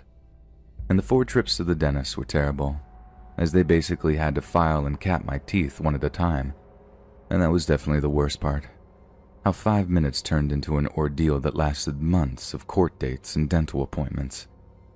That's my one big takeaway from the whole thing, really. How one little misunderstanding can have terrifyingly far-reaching consequences. No one ever thought to warn me about customer service. I had to learn the truth myself. Over the 10 years I dealt with customers, I built up quite a large file of terrible stories. This will be one of the worst. My career started at a home decor and clothing store that had just opened in my city. At the time, I was 2 months past my 18th birthday. Things had been going smoothly in my life until my dad gave me the bad news. If I wanted to get my license, I'd have to get a job. It wasn't something I'd wanted to do. At that age, working rated one step away from just living torture in my young mind. I must say my opinion hasn't improved much since then. It didn't matter though. No driver's license rated even closer. It represented pure, unfettered freedom to me, and I'd have done anything to get it. A few long weeks of job searching landed me a cashier position selling discount clothes and home goods. I had no clue what to expect, but I soon discovered that my assessment of having a job as being torture wasn't going to be far off. Just my first day, I was screamed at by 2 separate women about an incorrect price. I was close to quitting just then, but my mother convinced me to tough it out. Things would get easier, and a year seemed to fly by. I assumed because I had decided to stay when so many hadn't, I got a promotion. This was the day that I became a member of the customer service department.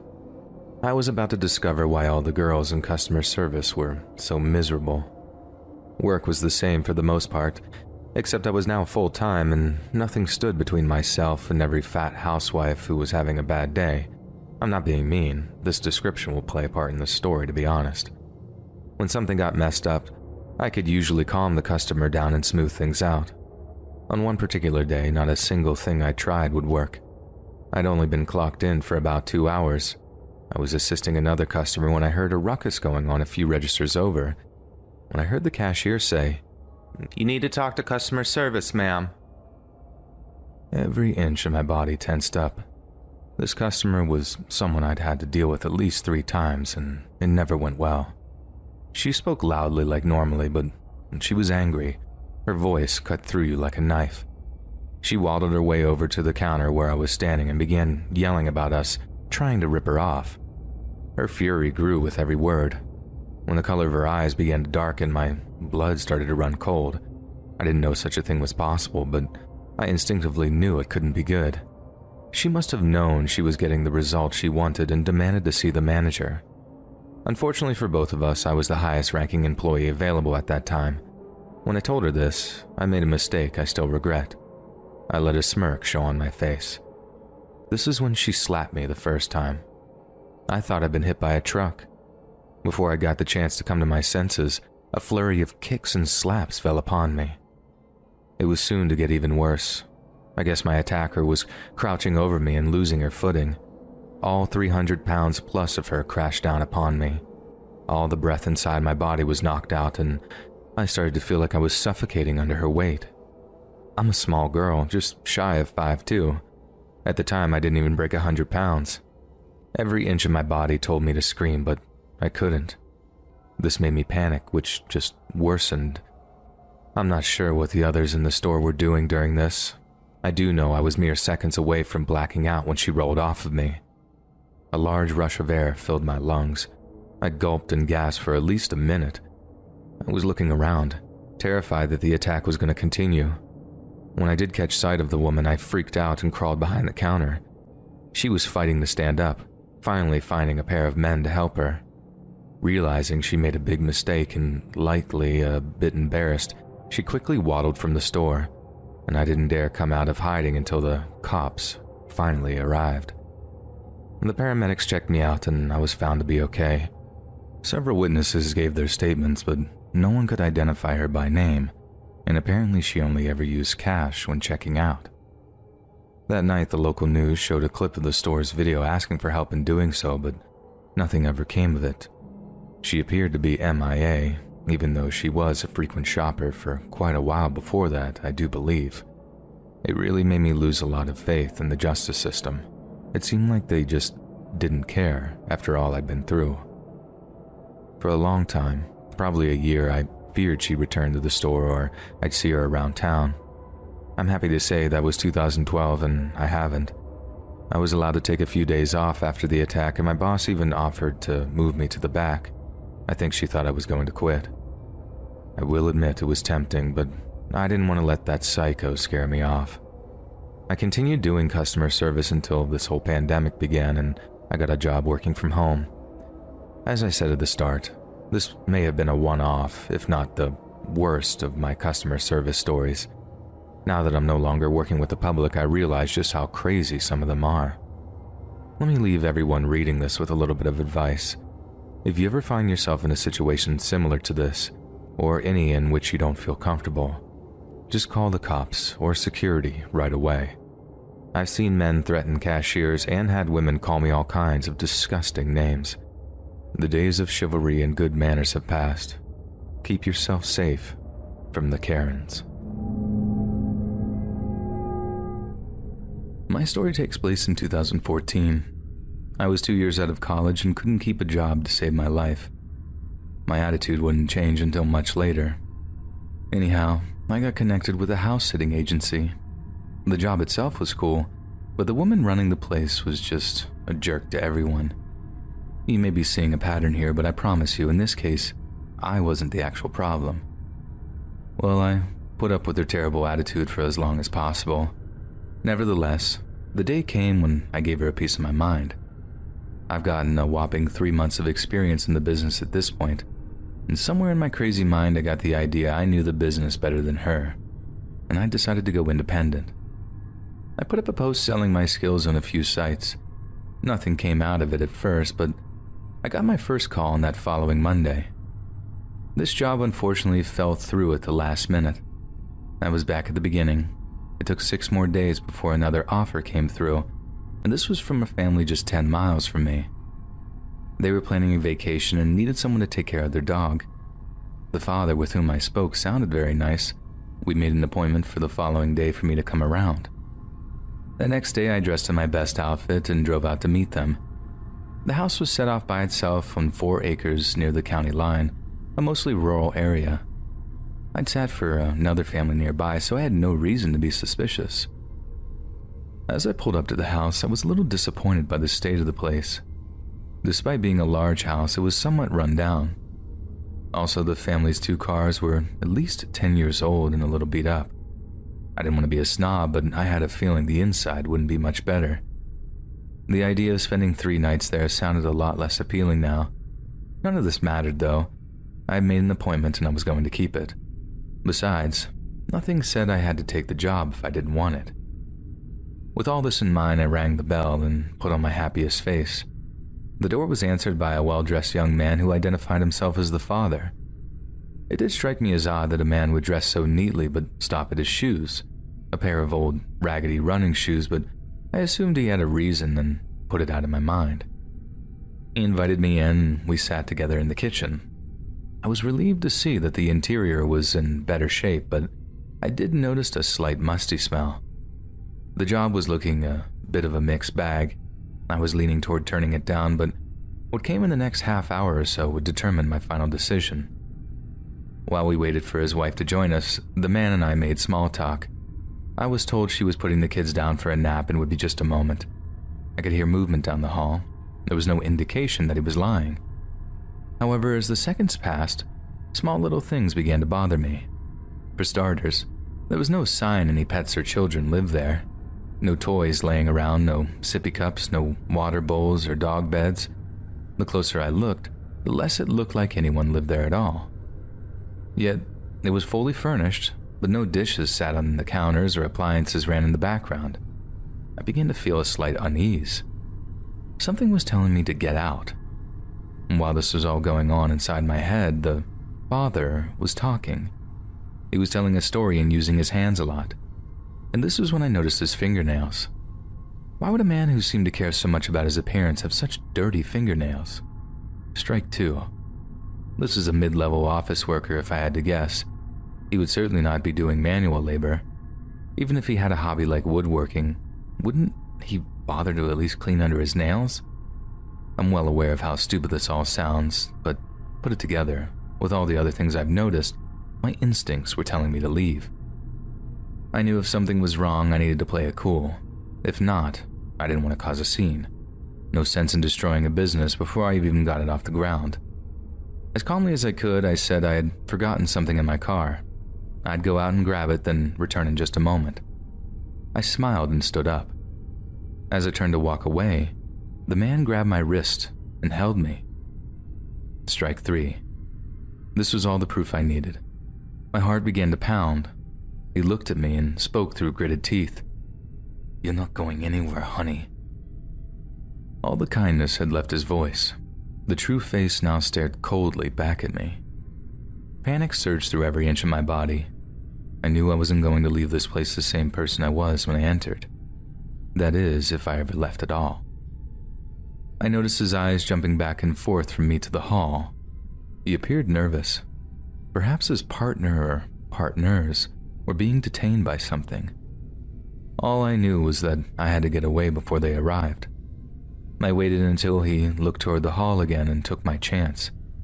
I yanked my arm away as hard as I could. His temporary lack of focus gave me just enough advantage to break free. I ran straight for the front door. I had wisely worn flats instead of my usual heels. This decision was the thing that allowed me to get away. Any woman reading this knows why. And no sooner had I broken free, my captor yells out to his accomplices. Why he hadn't called to them until now still eludes me. Not bothering to lock my car door was another choice I'd made that would ultimately benefit me. The distance, although just a few feet from the door to my car, seemed like miles. I made it into my car and was able to lock the door before they managed to catch me. It wasn't until I was in the midst of juggling with my keys that I saw the second of the men. While I struggled to get my car started, my now two assailants banged on the car and pulled at the door handle. The second man was much larger than the other. There was no way I would have gotten away from him. I did finally get the car going and sped away from the property. It was the first time I can recall taking a breath in the preceding 5 minutes. As I sped down the highway, I called 911 to report my near abduction. I wasn't sure if my attackers were still pursuing me or not. Instead of heading home, I made for the nearest police station. I didn't dare let my guard down until I was safely inside the building and speaking to an officer. I quickly repeated my incident to the cop. He filed a report while we waited to hear from the patrol cars that had been sent to the house. It wasn't a shock to hear that the men had fled. What did shock me was what the officers discovered in the master bedroom. The report stated the following, but I will be paraphrasing. When Officers White and Dawson reached the largest bedroom of the home, they discovered it had been stripped bare of furniture. In place of the furniture, the walls and floors had been covered in multiple layers of what looked to be contractor's plastic sheeting. What purpose the assailants had in mind for the room can only be guessed at this time. I still tear up at the thought of what awaited me in that room. I've never been a religious person, but I can't help but feel someone or something was watching out for me that day. I wish I could say that my would-be attackers were caught and are now doing life in prison, but the truth is, they remain unidentified to this day. The house they had used turned out to be uninhabited. After the death of the owner, the family had let it lay fallow. No further hints were needed. I decided the independent house-sitting business wasn't for me. I continued to bounce between jobs until I got on with a small printing shop. The family that runs the place are the kindest folks I've ever met, and they are far more forgiving of my little quirks than my previous employers. I'm coming up on my 4th year with them, and I hope I'll be there until my retirement. Now that I'm 7 years older and more mature, I've learned just how dangerous the world can be. In my early 20s, I wouldn't have thought twice about traveling to strange places alone.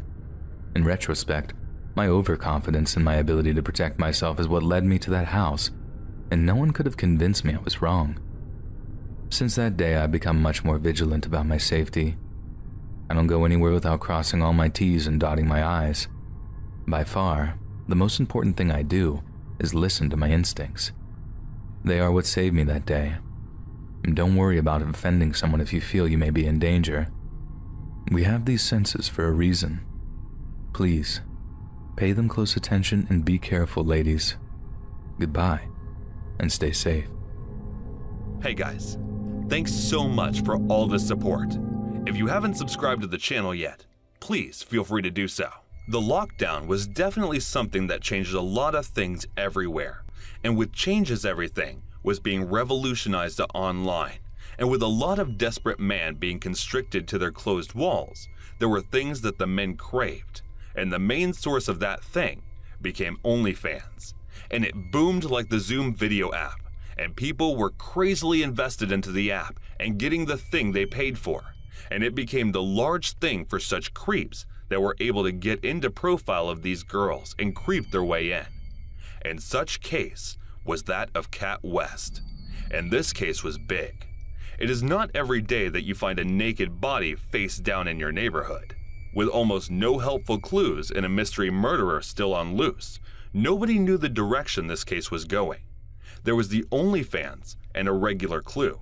With life out and open on social media, and with sites like OnlyFans, even though they are proving itself to be revenue-generating sites for some, it is also a dangerous haven for creepers who are making intimacy a commodity, and thus able to act upon their urges that were rather repressed, and some are going to even greater extent to act upon these urges, and in turn, raising a concern about the safety of women working there.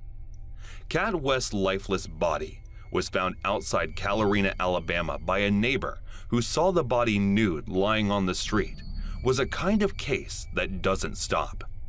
This story was something that people in the news wanted to get their hands on. This was not very normal for the place and was getting every bit of exposure. There was nothing much on the case, and only thing that was different about the case was a bottle of absinthe tilted on the phone, and that was the only clue for probably a thing different about it. The police looked into the case, and it seemed to do with OnlyFans, a dead Kat West and her husband Jeff West. This was a very complicated case, with no evidence and no clues, just the endless parade between one dead Kat West, her husband Jeff, and an OnlyFans page, where her life was exposed in its natural naked form. Kat West was one of those extroverted women who would put their whole life on the social media to be seen by all, and now with OnlyFans, it wasn't just out there, it was out there, and it was more intimate than it usually is. When her body was found naked in the streets, the first suspicion that was raised on Jeff, her husband, and the first odd thing that they noticed was his reaction to her death, which was very calm and poised. But there was the history of him being in the army, so the calm posture wasn't really a big mystery, since everyone almost knows the things soldiers go through are much worse than we can imagine. So even though Jeff was arrested, many officials didn't really believe that he would do that. Even Kat's friends said that he would never do that. So the next on suspicion were the countless number of people on her OnlyFans, and this was something that could have been the reason. She was putting herself out in the open. Her sexual content was out in the open for a lot of people to see, and there is no doubt that how many creepers might have been on there waiting to prey on her. Could be any of the OnlyFans guys who might have confronted her in an alleyway or a street and then stalked her and killed her. One scenario could be that maybe the husband had enough of her lewd shoots and then kill her. but there was no hint of jealousy in Jeff, so police already ruled out that possibility. According to the judges who sentenced Jeff 16 years in prison for the murder of Kat West, this happened.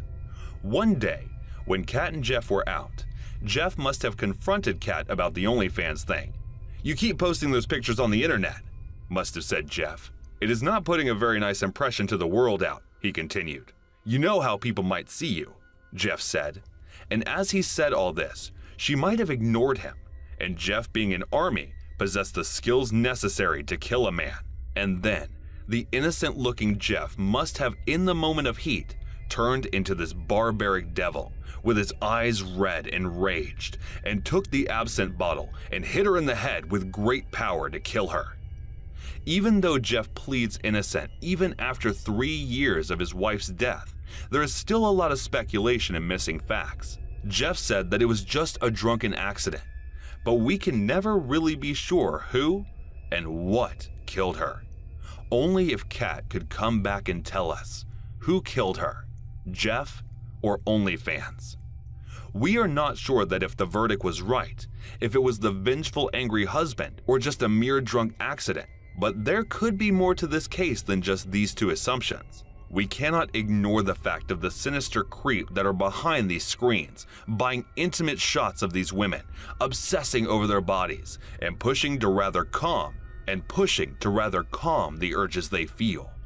This is not much in the open other than the husband, who is trying to plead not guilty and is fighting for his innocence. Even though they were an odd couple, there was no motive or reason for his husband to act so irrationally. So was it Jeff? Was it the accident that he claims? Or is it something more than what it seems to be? Is there a creeper who just got away with murder of the now deceased OnlyFans model, Kat West? Only Kat knows the answer to that. This happened last night, and honestly, I'm still a bit shaken up about it. I work evenings as a dispatcher in a medium-sized Midwestern city. I was driving home at 2 a.m. when I stopped for gas. In retrospect, it was stupid to have stopped at all. The gas station was poorly lit and empty of any other customers, but I knew the shady areas of town, and this was usually not one of them. As I was pumping gas, I noticed a middle-aged woman sitting on the curb across the parking lot. It was a cold night and had just started raining. The woman was not wearing weather-appropriate clothing and was drenched. When the woman saw that I was watching her, she called out to me from across the parking lot. My second of many stupid decisions that night was choosing to engage with her. I was worried for her, so I approached her to see what sort of help I could offer. "Hi, beautiful. I'm just trying to get home, but no one will help me. I'm trying to get into the city, but the cab ride is $60 and I only have $40. Can you help me?" I don't usually give money to panhandlers, but this woman seemed genuine. The weather was terrible, and my job centers around helping people, so I agreed. I told her I didn't have any cash, but if she would come inside with me, I'd take some money out of the ATM and give her a few bucks. I went inside for cash, but the ATM wasn't working. I apologized and told her there was nothing else I could do. She followed me back outside, idly chatting with me as I opened my driver's door to get in. Then, she got in my car. I was too shocked to say anything. I sat staring at her as she buckled herself into the passenger seat. As soon as she got in my car, her demeanor changed entirely. She no longer seemed, for as much as she did, extremely excited and restless. "Just take me to my aunt's house. She can give me money," she said. Of course, alarm bells are going off in my head. Although my first instinct was to tell her to get the hell out of my car, my guts told me that would be dangerous. She'd already proven to be unpredictable and seemed to be high. I didn't know if she had any weapon on her while forcing her way into my vehicle. I thought it had the potential to elicit a violent reaction. "Where are you asking me to take you?" "Just start driving. I'll tell you when to turn." "Nope. If you want me to consider driving you somewhere, I need you to tell me where we're going." I said that with no real intention of driving her anywhere. "Don't worry, honey. I'm not a bad chick. I'm not going to rob you. Just drive." "No. What's your aunt's address?" As I was asking her questions, she got agitated. We still had not left the gas station parking lot. I considered getting out of my car and going to the gas station for help, but she seemed to know and be friendly with one of the attendants inside. Besides, I wasn't about to leave her alone in my car. Finally, she snapped at me and said, "Why are you asking me so many questions? I thought we were friends. Don't you trust me?" "I work at the police department," I said. "It's my job to ask these sorts of questions." She flipped out and started yelling at me about being a snitch, about trying to get her into trouble, just generally losing her damn mind. At this point, I'm more scared than ever. I just wanted her gone, but my instinct still told me to get her out of my car. I decided to take a risk. I'm not a police officer. I just work at a police department. Why don't I take you to Walmart and see if they have an ATM that works? My idea was to get her out of the car as peacefully as possible and lose her in the store. She liked my idea and immediately calmed down. I knew that the driving off with the woman in my car was incredibly risky, but it seemed like my best option at the time. As we were driving, she kept talking to me. Her thoughts were erratic, bouncing all over the place. It sometimes seems difficult for her to follow through with a thought, but this is roughly how our conversation went. "I'm glad we're friends now. I've had about 5 or 6 people trying to get me. I'm going to come to your work tomorrow so we can arrest them." "Okay, we can talk about it tomorrow. Tonight, you said you were trying to get home." "Yeah, honey. I'm really trying to get out into the sticks." "Sticks? I thought you said you wanted to get to the city." Yeah, I meant city. That's what I meant. That's why the cab ride's $40. It's far away." "The cab ride's $40? "Yeah, baby. You said you had $40. "I do, baby, but I have $40 for the cab ride." And then there was silence.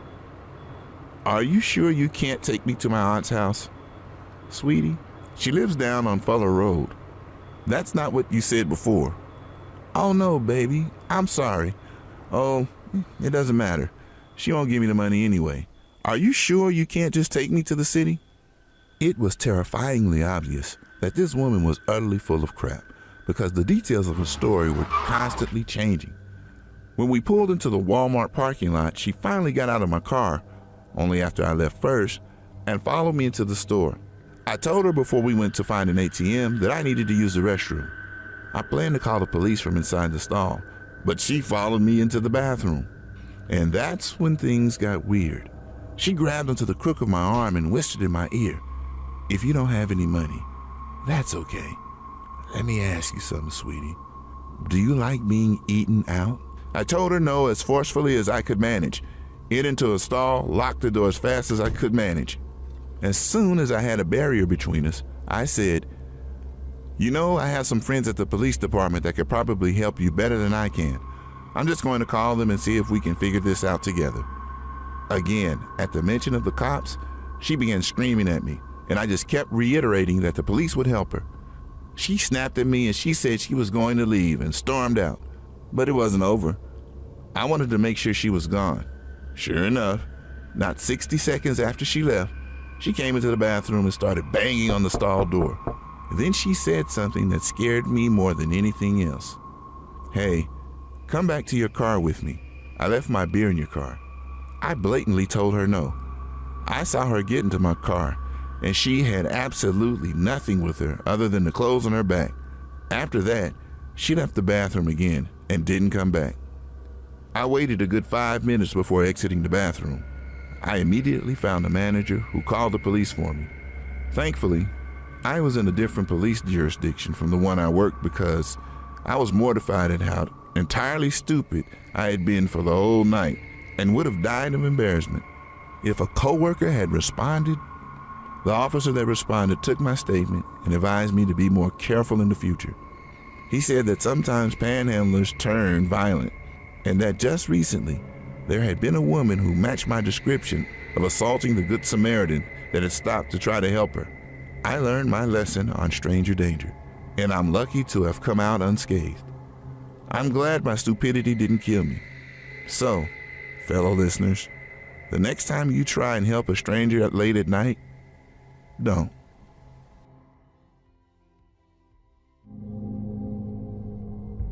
This was a few years ago, just after I'd left college. I'd been working at Walmart for a while before moving to the customer service counter. My first holiday season was almost my last. After experiencing the post-Christmas returns period, I threatened to quit if my boss didn't move me out. Thankfully, she relented and I was given my own department. That's where I would stay until the next year's returns rush.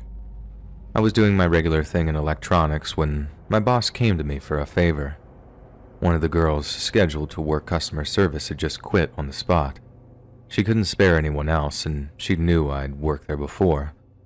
I told her no before she could even finish, but she continued to beg. As one last desperate move, she offered to give me New Year's Eve and day off. It was an offer too good to refuse, and I reluctantly agreed. In spite of the desk being backed up to the doors, my fellow coworker and I were blowing through the line fast. People seemed to be a bit nicer than they had the previous year. That was until I began assisting this unkempt-looking man. He had a car seat for a toddler that he wanted to return. The guy seemed a little out of it. I had asked him twice about the receipt before he pulled this crumpled piece of paper from his pocket and handed it to me. I unfolded it and began the refund process. As I took the seat from the counter and sat it in a nearby basket, I made a passing comment to a coworker about the guy returning it because he needed to get high. It was just something that I expected from the area, something to that effect. I know it was in bad taste, but my coworker laughed and I returned to the counter to give the guy his money. He was staring a hole through me and gritting his teeth. He said, "I heard that. I'd watch your back if I were you." I could tell he meant business. I didn't want to draw attention, so I apologized under my breath and quickly handed him his money. Before he was able to say anything else, I called for the next customer. He reluctantly stepped away but remained close by, continuing to give me a death stare for several minutes. There was something about the look that terrified me. Although I kept working, a feeling of nausea boiled in my guts until he finally left. The next 3 hours dragged by, and because of the incident, my mood had taken a drastic downturn. I was overjoyed to see it end, but terrified of what may await me outside. There was no way I was going to my car alone. I went to seek out a coworker that I'd been dating on and off for a while. He agreed to walk me out to my car, and we stopped just inside the doors to look out. I didn't see the guy, so we continued on. The two of us stopped again briefly, but there was still no sign of him anywhere. Customers were coming and going, driving by us. Nothing looked off, and we headed across the lot to my car. I was relieved and beginning to think that I had just been overreacting. I knew it was a stupid thing to say, but I didn't know what the outcome would be. Then a car came out of nowhere and began racing up from behind us. The headlights were blinding, and I just began to panic and I froze. And if it wasn't for my companion, I may have been run down. He pushed me between two cars, following close behind. As the car sped by, the driver hurled a disgusting name at me and disappeared onto the access road. I thanked my hero and slowly got back to my feet. He insisted that we call the cops, but I refused. As stupid as it may sound, I was afraid involving them could cost me my job. But allow me to explain. I've been chewed out for being rude to customers before. I would have to explain why the man was so angry to me.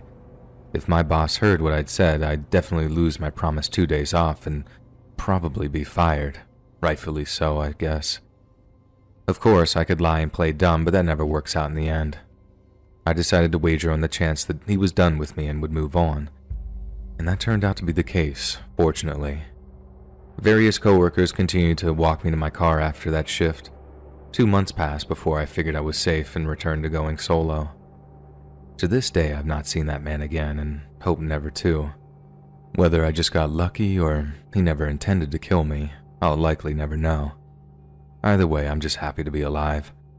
My attitude towards strangers changed after that incident, and for the remainder of my time working directly with customers, I made a concerted effort to treat them with respect. I suggest you take this story to heart. We may all have our little episodes of disrespect when dealing with our fellow person. Nobody's perfect. I'm definitely not. But keep in mind, however, you never really know what a stranger is capable of. One arrogant little slip could cost you your life. The worst job I ever had, without a shadow of a doubt, was working at a movie theater in New York City in the early 80s. Sometimes when the movie ended and the lights came up, me and the cleaning staff would walk into what I can only describe as a post-apocalyptic scene. Every kind of bodily fluid or secretion you can imagine, I've cleaned it up. We had people who we thought might be dead, people who were screwing around and didn't stop when the movie ended. Every deadly sin there is, we walked in on it. But by far the worst part of the job was trying to keep order in the theater itself. We're constantly calling the cops on people who were fighting, doing drugs, just about any scumbag activity you can imagine. People did it in our theater. They tended not to screw with my coworkers and me so much as they knew that they'd have red and blue flashing lights outside, but it was still one heck of a job. Only once did someone actually put me in any danger, but my God, was it enough to last a lifetime. I'd had people scream and shout at me, but at 6'3", most people knew better than to get physical. But this one guy, he didn't even have to get all that violent. He didn't have to shout or scream, and he had me just about soiling my pants. So it all started when I was working the late shift, 5:30 p.m. to midnight or close, and for some reason I could just tell it was going to be a rowdy one. It was a Friday night, it was coming up on Halloween, and people were so jacked up that I swear it was a full moon or something too. Needless to say, I braced myself for one heck of a shift, but honestly, if I'd have known how messed up that night was going to be, I think I've just locked myself in the ticket office and stayed put until closing, in which I'd probably just end up pulling the fire alarm again. Yes, I had to do that more than once, and the fire department told me I'd be fined if I did it again. Anyway, I sell out a theater, make a show of checking some stubs, and sit back in the ticket booth to avoid the crazies. Then out of nowhere, someone walked up to the register and says, "Hey, I think someone is sick in there." I asked if they puked, and they said no, that I think they're on drugs or something. I'm serious, I think you should call 911.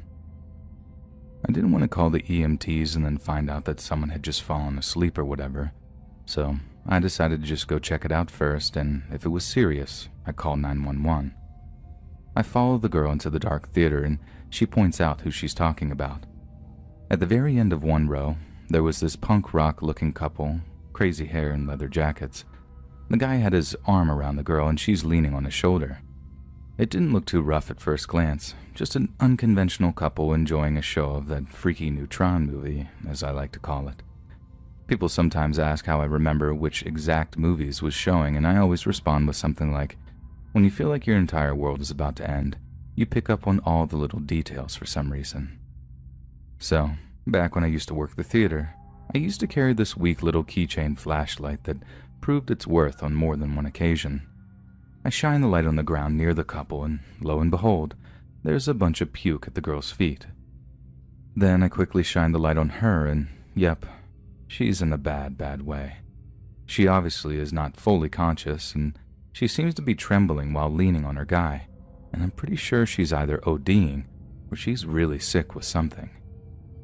Either way, I'm calling 911. I just want to know why the punk guy doesn't seem to care that she's in such a state.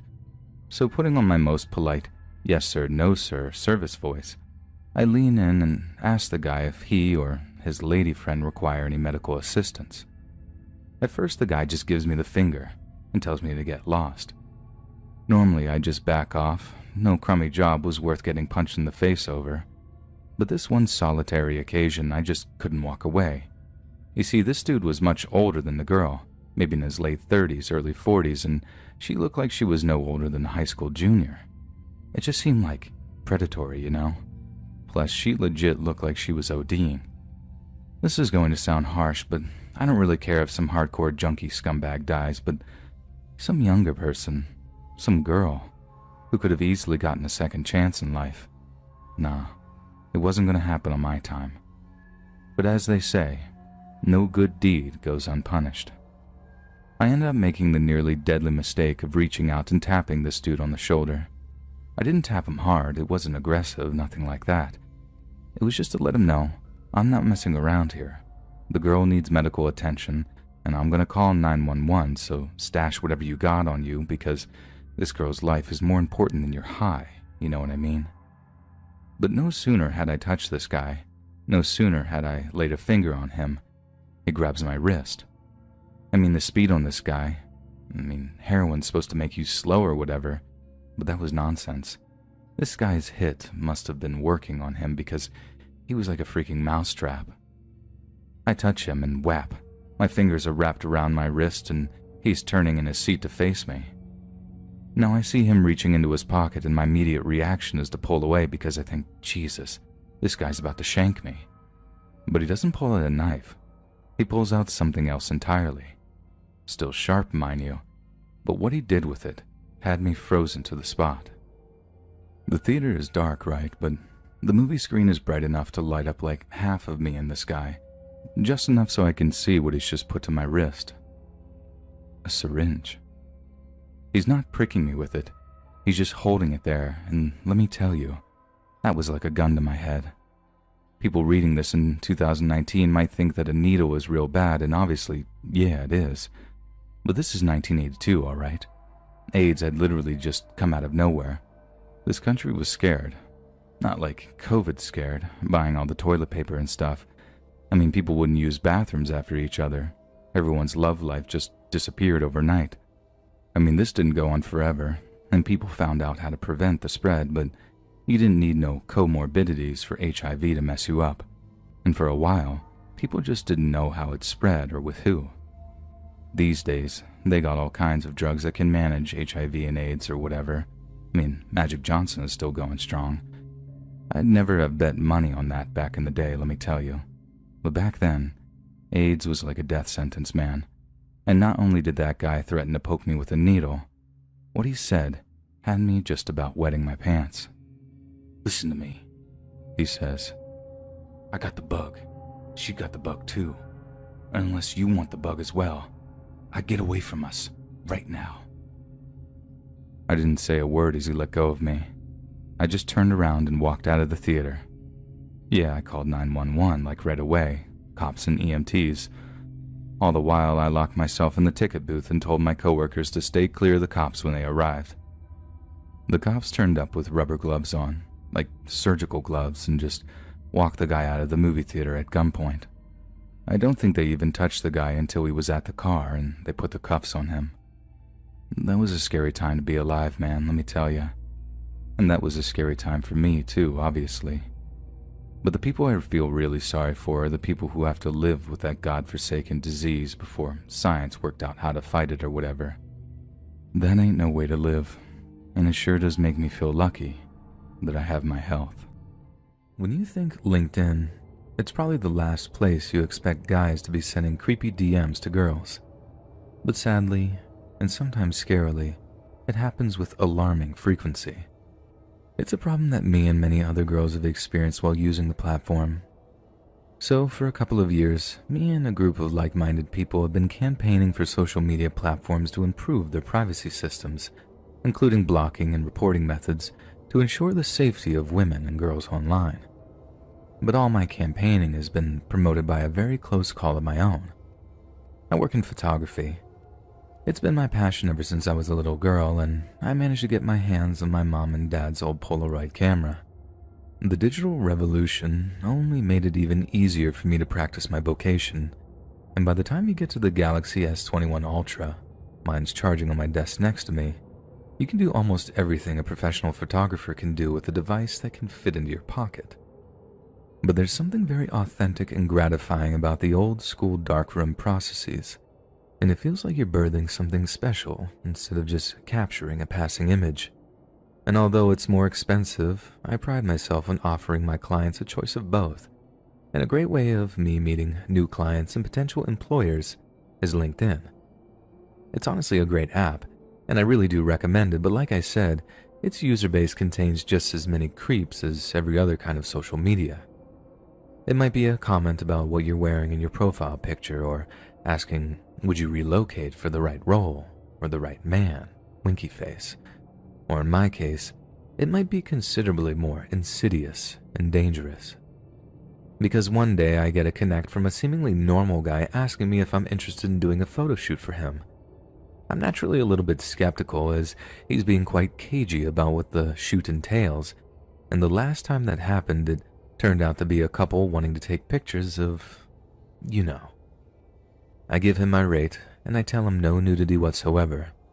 He then sheepishly mentions that some of the pictures would be topless, as they're for his wife, but promises no nudity or anything remotely sleazy.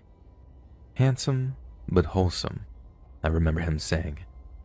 And I don't know, the effort he was going into making his wife happy, that did seem super wholesome to me. I guess I let my feelings speak for me, but I accepted his offer and told him that we could meet at some studio space I had a share in downtown.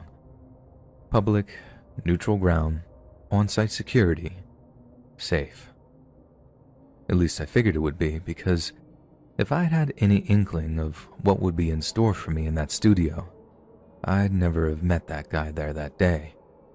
So, on the day in question, I met the guy at the studio space I mentioned. He looked kind of nerdy, curly brown hair, glasses, looking rather unassuming in his poorly fitted navy blue suit. He seemed really anxious too, like almost verging on innocent. He told me he'd never done anything like this before, and I really did believe him on that. Taking your clothes off for any reason can be very, very nerve-wracking, especially when the opposite gender is involved, which is half the reason I tend to avoid shoots like that. People's nerves are frayed around the edges, and it can make for a really bad atmosphere between you and the subject, which is the polar opposite of what makes a good photo shoot. But like I said, the fact this guy was really putting himself out there just to make his wife happy, God, I suppose that hit me right in the feels. I plugged the door code in, welcomed the guy inside the studio, and then asked him how he'd like to start. For example, if he might like a few professional-looking shots since he appeared to be in his work clothes. He says sure, and I try my usual technique of just chatting with the subjects while I'm shooting. This tends to make them feel at ease, and if you can coax a natural smile out of them and capture that on film, pure gold. They'll buy that shot every single time without fail. The shoot is going rather well. I'm getting absolutely no bad vibes off the guy, so I initiate a conversation about his wife that'll hopefully lead into some topless shots. At this point, I should really add that it was pure altruism that had me gunning for shirtless pictures, as I'm entitled to charge a premium for such shots, and the guy had agreed to that. If he turned out to be a creep, I could just avoid those kind of shots entirely, but since he'd yet to start acting weird, well, go figure. At first, the way he was talking about her was as sweet as I could imagine it would be. He was talking about how there was no one else in the world for him, that he'd known her for years before he'd finally decided to pluck up the courage to ask her out. He said she was everything to him, the first thing he thought about in the morning and the last thing he thought about at night. The only thing was, he didn't feel like he was man enough for her. He didn't feel like he projected the kind of masculinity she needed to stay interested in him. He'd said he'd been working out, watching his diet.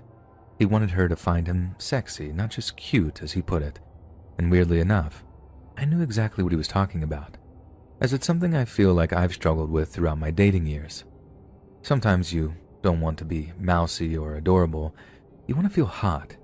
You want people to burn for you. And with that in mind, I invited my subject to take his shirt off. The first thing I noticed was how true to his word he was about working out. I was shocked, but not entirely surprised. I mean, he had told me. But the thing that made me gasp was how his upper arms and torso were almost completely covered in tattoos, many of which looked like he'd done them himself. There was a handful of crudely inked pictograms depicting religious iconography from a variety of different Christian sects. But most of the tattoos were just short verses with markings underneath, and it was only when I looked through the lens of my camera that I realized that they were Bible verses. I'm almost completely stunned by what I'm looking at, but I do at least try throwing out a compliment, saying what you like about the presentation, the dedication to covering himself was admirable, to say the least. When I asked him which tattoos were his favorites, and that maybe I can work them into the composition, he pointed to one in particular. I had to look it up to get it exactly right, but it was this one. Genesis 2:24.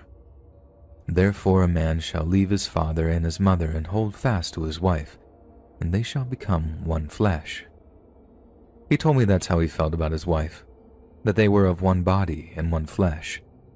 But unlike before, when all of his romanticisms just came across as sweet and wholesome, I started to find his philosophy deeply disturbing. He started to flex, showing off his muscles, and trembling with raw power as he did so. I mean, he was ripped, frighteningly cut, only it wasn't attractive. It was starting to get scary. I started to get really nervous by the time he started to show off some rather weird-looking scars over where his heart was. At first, I thought it might have been chickenpox scars or something, albeit in a very localized place, I guess you could say. But he went on to tell me that he'd traveled over to Italy a few years prior to take part in a kind of religious flagellation ceremony where he and around 30 other men repeatedly stabbed themselves in the chest with a kind of needle comb. I don't have anything against organized religion as such. People are free to practice whatever they want, in my mind. But someone who hurts themselves because of how much they love God? I don't know. That just doesn't sit right with me. If there is a God, I don't think they'd want their children hurting themselves. Yet the thing that actually terrified me of the guy, not just nervous or cautious or whatever, was what he said towards the end of the photo shoot. I decided to ask him about his wife a bit more, just to kind of get him out of such an aggressive macho headspace. And that's when he started to giggle. I can barely describe how horrifying it was to hear such a childish, infantile giggle come out of such a monstrous form. And the more he talked, the more I realized something about his wife, and that's that he didn't seem to know all that much about her, only that he was counting on her being impressed by his topless photos, which by that point were far creepier than they were alluring. I wrapped the photo shoot up as quickly as I could after that. As much as they'd come on slowly, I never felt such a threatening aura come off of a subject in all the years as a photographer. He paid on time, left me a positive recommendation, and after that, I told myself I'd never have to deal with him ever again. But it was only later that I realized something truly terrifying about the guy, or rather, call it less of a realization and more of a theory. The way I see it, he didn't know much about his wife because they hadn't met.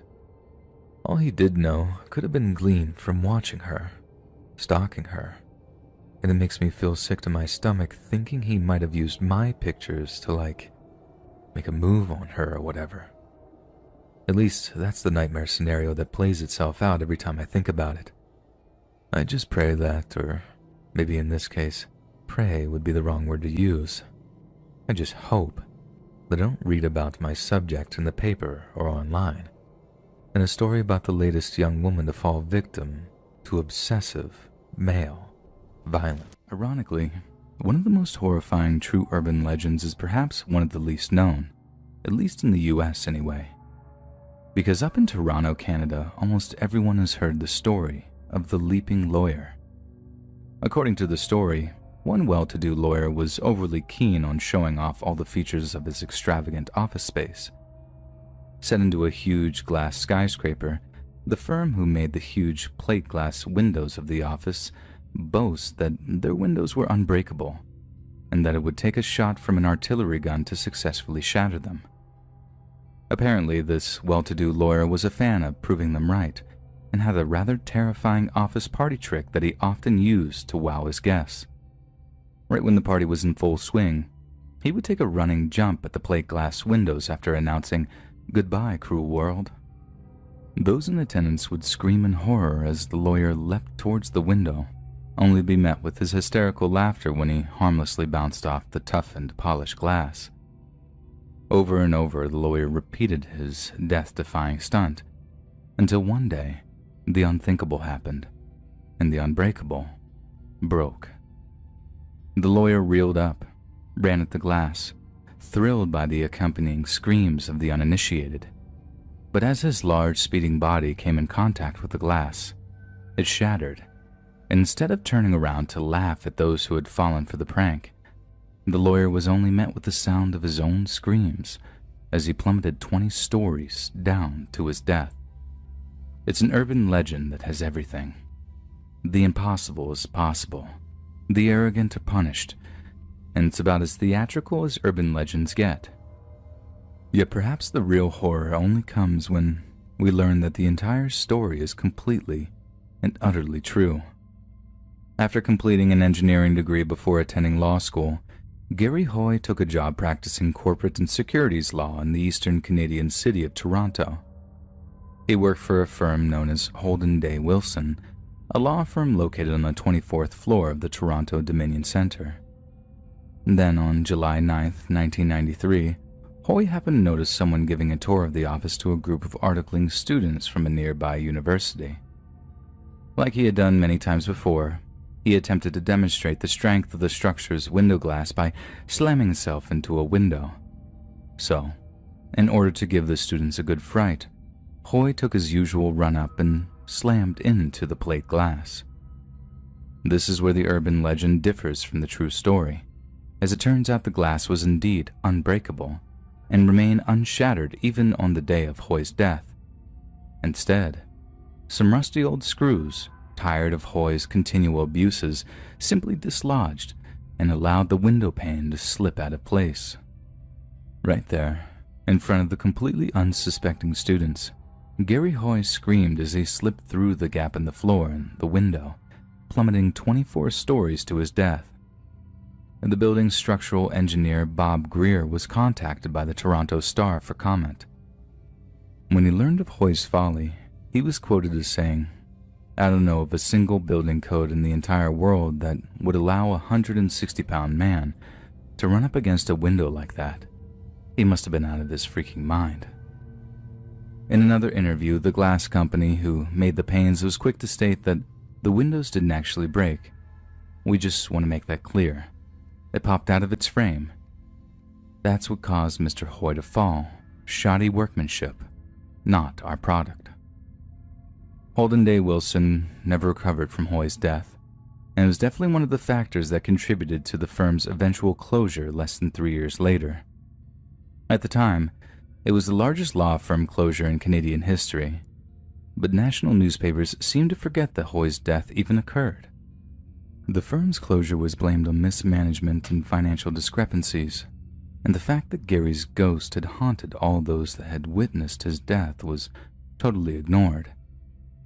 Maybe that's because the story became so frequently mentioned in fictional media, referenced so heavily on TV and in film, that people just assured it was the fabrication of some overly imaginative writer. And we can understand why. The tale is truly a horrifying one, something we'd rather tell ourselves didn't happen rather than facing the bone-chilling truth that a man really did end up taking his own life, all because of a dumb prank.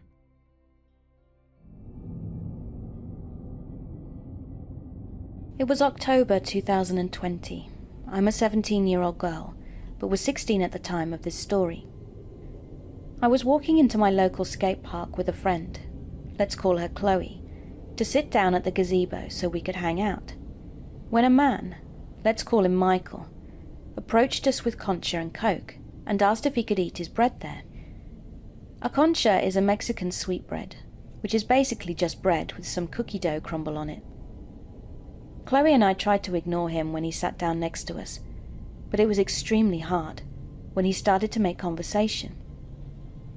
Michael offered Chloe and I cigarettes, and I declined, but Chloe accepted, which I was fairly irritated with her for, as that basically gave him an opening to start chatting to us. Michael sat crisscrossed next to us and started rambling on and on about how he had crystal meth and how he wanted to smoke it, but he didn't have a pipe. He asked us if we did, and we obviously told him no. Then he proceeded to pull out a baggie filled with what I can only assume was meth and offered it to us. I began to get a bad feeling in my stomach at that point, as we both declined his offer and he put it away, lighting up a cigarette instead. He talked nonsense for the next 30 minutes that Chloe and I were sitting there for, going on about how he was Michael Jackson and we were his Lisas. Lisa 1 and Lisa 2, he called us. He didn't once ask us for our names, he just made them up. He said he was a musician and that he was going to make it big once he got off the streets. Chloe and I looked at each other and I gave her the look that I wanted to leave. She got the hint, so I told Michael it was time for me to go home and that I needed to be back by dinner time or I'd be in trouble. He looked at us with an angry expression and said, "Okay, can I get a hug?" Chloe told him no, but before I could even respond, he grabbed me and pulled me into a tight bear hug, kissing the side of my face. Chloe just stood there and said nothing, and did nothing. Michael released me after I attempted to push him off, and I had tears in my eyes. Then I got up, and before I could even start walking, he grabbed my hand and asked if we wanted to hang out again. Chloe and I sped walked away, and thank God my best friend Evan lived about 5-minute walk from there. Chloe and I got out of Michael's view and bolted for Evan's house. I got up to his room and immediately fell into his arms, crying my eyes out. I didn't tell my mum until later that week, when I saw the man again when we were grabbing dinner downtown. I started to have a panic attack, and when we got into the car I told her everything that had happened. Michael kissing my face, me trying to get away with Chloe, and even going to Evan's house after the incident. We filed a police report afterwards, and even after a year, my case has yet to be closed. Michael is currently residing in a mental hospital, so they can evaluate his condition off of meth, and see if he actually is capable of going to court, or if he is too mentally unstable to get charged with anything. I hope someone sees this story and doesn't make the same mistake I did. Don't let people take advantage of you.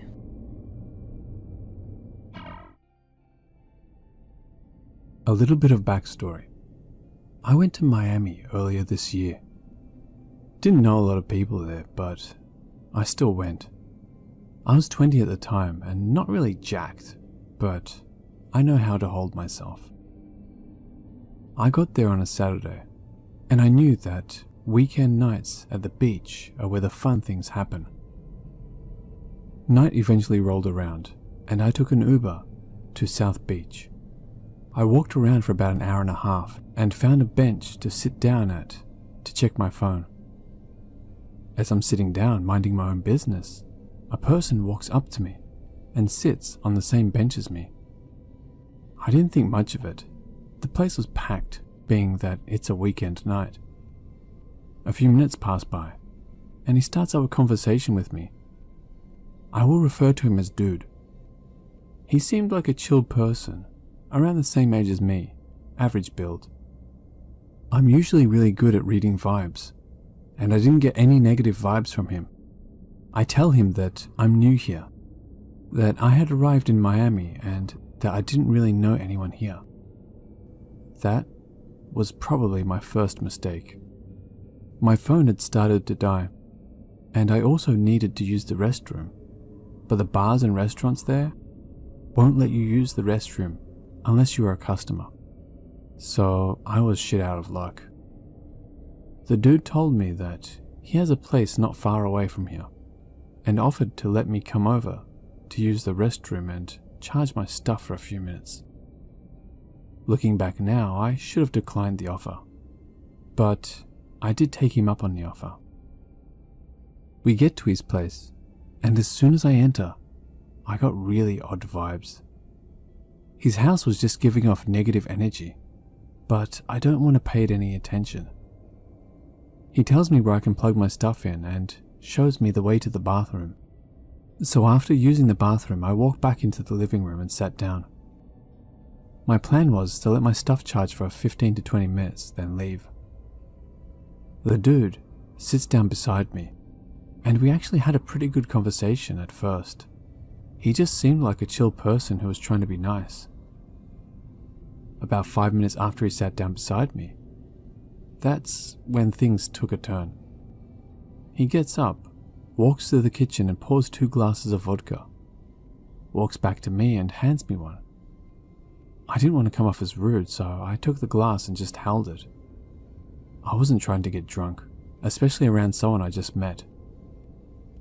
After he realized I wasn't drinking, he kept on trying to get me to drink. He kept saying stuff like, "Come on, I just want to help you relax some." I told him I didn't want to drink, and he got visibly upset. He started saying stuff like, "I let you into my house and you can't take a shot with me?" At this point, my gut was telling me to get the fuck out of there, I don't know for sure, but I'm pretty sure his intentions weren't as pure as I had originally thought. As I was trying to figure out a way to leave without upsetting him, he starts to compliment my looks. As someone who was sexually assaulted 2 years ago, my fight or flight response was kicking in. I got up and acted like I was looking for my wallet in my backpack. I acted like I couldn't find it and that I probably left it at the beach. I said that I was going to walk back to the beach and that I would return when I found my wallet. And no, I definitely didn't plan on returning. I packed my stuff, and as I was doing so, the dude started laughing. It was such a demonic laugh, I'll never be able to get it out of my head. I bolt it out of the door and get to the sidewalk and start walking away. I'm not even off the block yet, and I hear his door open back up. The dude starts speed walking towards me as if he was following me, while he was still laughing demonically. My first thought was, okay, well, this is a serial killer. I'm about to be killed. I started to run. I don't know exactly how far I ran, but it was at least 5 blocks. Once I knew he wasn't following me anymore, I spent $10 on an Uber to get me far away from the area. The night was still young and I knew the nightlife would still be active on the beach. So I went back to the beach, just about 10 miles away from my original location, just to make sure if he went back there looking for me, that he wouldn't find me. To the dude who was trying to push himself on me, screw you. In the summer of 2006, I was offered a place to study history at Bangor University in North Wales. It wasn't my first choice of uni, but I always wanted to move away for university. I mean, that's half the point of the whole thing, isn't it? See, new places, meet new people, expand and enrich your intellect and all that. Bangor wasn't exactly Manchester or Birmingham, but there was something very quaint about having such a relatively prestigious university built into such a small and storied town. In the end, I only lived in Bangor for the better part of a year, as I ended up dropping out due to family problems. But my brief time there yielded a variety of different experiences. Some I'll always remember, and some I wish I could forget. So much like most other students at that age, university bred a desire for, well, experimentation. And as I partook in a few puffs of the wise man's mint, as one of my mates called it, and decided that yeah, it was something I was going to get into. I didn't take the drinking all that much, too much puking, and the hangovers just weren't worth it. But smoking up in a circle packed with intelligent, thoughtful people, that was a different kettle of fish entirely. Alright, most of the stuff we talked about was just absolute nonsense, which prompted nothing but a descent into giggles. But it was fun. And on top of that, you weren't a soulless, dehydrated husk the next morning. So one morning, I get talking to this local lad called Ricky. Ricky had grown up in Bangor, but wasn't academic enough for university. However, that didn't stop him from walking up into the student areas to take advantage of the public price pubs, which is how I got to talking to him. Eventually, the conversation got on to smoke and where I could get my hands on some, but local dealers didn't always trust the students, and even when they did, the chances that they just rip you off. Assuming you were spending mommy and daddy's money was very high indeed, which is why Ricky's promise of "I'll get some for you" was like music to my ears. I took his number down, told him I'd give him the text sometime, then finished up my pint, lost my game of pool, then wandered back to Hall's. The next day, I gave Ricky a text, and we arranged to meet outside a block of flats on the other side of town. This seemed a bit risky, as it was in the lower portion of Bangor, where the locals lived, and not up on the hill where most of the lecture rooms and halls were. But Ricky seemed like a nice enough bloke. I considered myself fairly streetwise, and with me having no other connections, I figured, why not? So I went to meet him, gave him my last 20 quid, and stood outside the flats and we went out to ring one of the buzzers. Now, I'm not completely soft, so I actually ended up peering over my shoulder to get a peek of which one he's ringing, just in case anything goes awry. The door opens. He says, "Back in a minute," and walks inside. A minute goes by, no sign of Rookie. 2 minutes go by, still no sign of Ricky. After 15 minutes of standing outside those flats like an absolute plant pot, I tried calling him, but as you can probably guess, he didn't answer his phone. I dropped him a few texts like "WTF is going on in here?" And again, I get no replies. Obviously, I'm absolutely furious, thinking, I can't believe I'm actually getting mugged off here, and there's absolutely no effing chance that I'm about to just walk away without kicking off. So I marched up to the little keypad near the front door of the flats and started buzzing the same button Ricky pushed. "Hello?" Some voice buzzes over the intercom. "Yeah, I'm a mate of Ricky's. He's got something that's mine. He needs to get back." Oh, the fellow on the other end was obviously playing dumb. "Look, mate, I've just seen him go into your flat, so you can either let me in or I'll come back later with my cousins and we can see what happens." It was a pure bluff. My cousins were like 60 miles away. But it worked. There was a brief silence, and then the door buzzed open. I walked right up the stairs to flat 3, knock on the door, and someone instantly answers it aloud about my age, who's keeping the door closed over because Ricky is evidently hiding inside. "Mate, I know Ricky is here, and he's got something in mind." "So he was here, yeah," the lad cuts me off, "but he's just gone off the back. Said he'll be back in a few minutes."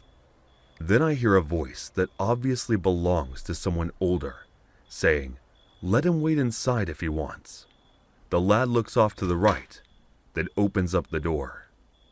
I walk in to see about 3 or 4 guys, again about my age, and one older balding bloke are down to his shoulders with this big, thick stash.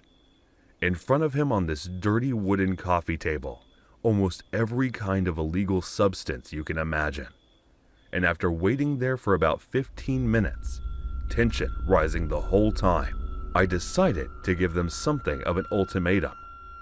Because there is absolutely no doubt that I am getting scammed, and they just so happened to be in on it. Now, I know, what I did next was just stupid. But please don't underestimate how angry I was, and how I just refused to swallow my pride and walk away. So we turned to the old bloke and say something like, "Look man, let's just work this out. Ricky got 20 quid of mine, and I'm not stupid.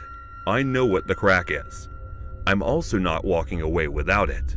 So let's just say you give me 1/8 of that green there, and that way, I don't have to file a police report saying some lad robbed me and ran into this flat. You get me?" Big mistake. Massive mistake.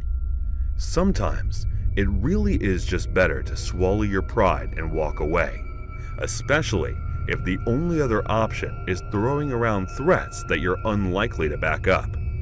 But in the heat of the moment, that's kind of what I did. And by kind of, Mo, you'll see what I mean in a minute. Until hearing my police threat, the older bloke just sort of nods his up to save fair shout and gets up and walks over to the front door. I'm thinking, hang on, what's he doing?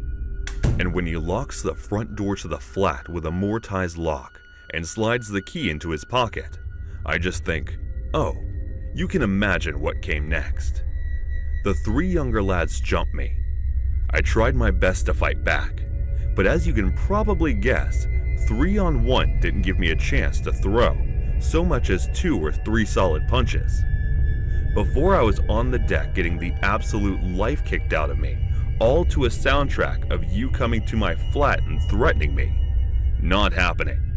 But the worst part was when I just heard, grab his hand, kept them still. I'm still in the middle of struggling, but I managed to get just a glimpse of the old bloke with a dumbbell in his hand might know what's coming. This fellow is going to smash my hand the bits without weight, and I'm probably never going to be able to write or type properly again. Thankfully, he didn't go through a smash in my hand up. Instead, he does this faint thing right as I think he's going to do it, then laughs his head off when I let out this embarrassingly girly scream. After that, I'm quite literally thrown out of the flat, and as I manage to bring myself to my feet and look back to see that one of the lads has my bloody provisional driver's license in hand, the wallet must have fallen out of the swipe during the kicking. Ah well, now we know your name and where you live. Go the filth and you're a dead man. Get lost. I wandered. But the story doesn't end there. It just gets much weirder and arguably more terrifying. If I'd have just walked away with a bit of a bruised ego, I'd have saved myself a good kicking. However, in actually laying hands on me, these lads had made a huge mistake. I wasn't some gangster bound to a code of silence and honesty. Neither were they.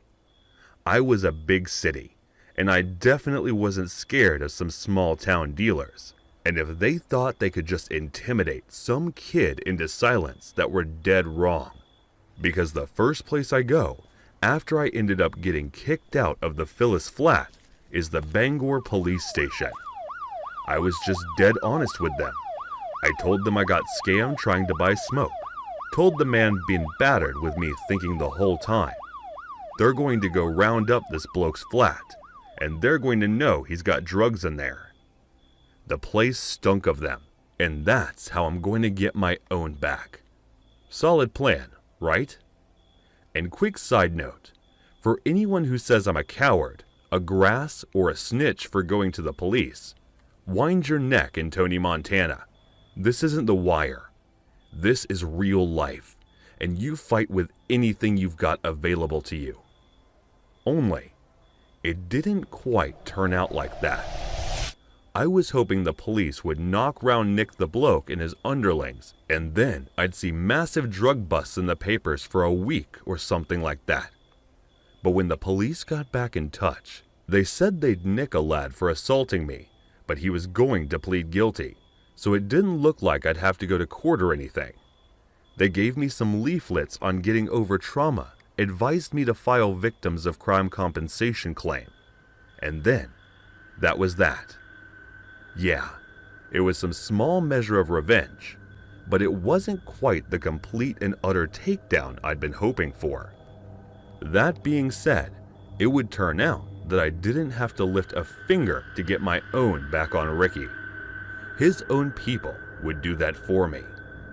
Not even 7 days later, I'm doing a bit of food shopping down at Morson's, when who should I see?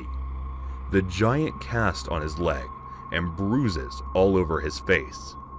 But Ricky, of all people, almost everyone I spoke to about it was like, wow, that's some karma in action right there. And they might still be right. It might have been a complete coincidence that 1 week the lad robs me, and the next he's in a bloody thigh cast, which, how I know it, must have been a really bad break. Stranger things have happened, right? But there's a thing. I don't really believe in coincidences. I believe in cause and effect.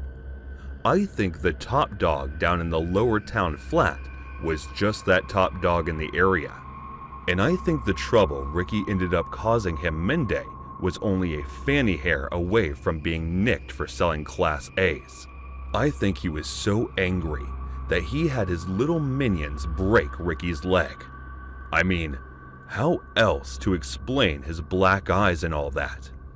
He slipped and fell on the path of an oncoming fun run, pulled the other one. But then, the thing that really tickled me, the thing that honestly made my blood run cold, was this. If they were willing to do that to one of their own, they wouldn't bat an eyelid at the idea of doing the same to some other idiot student, would they? And it's only then that I realized how bloody lucky I'd really been.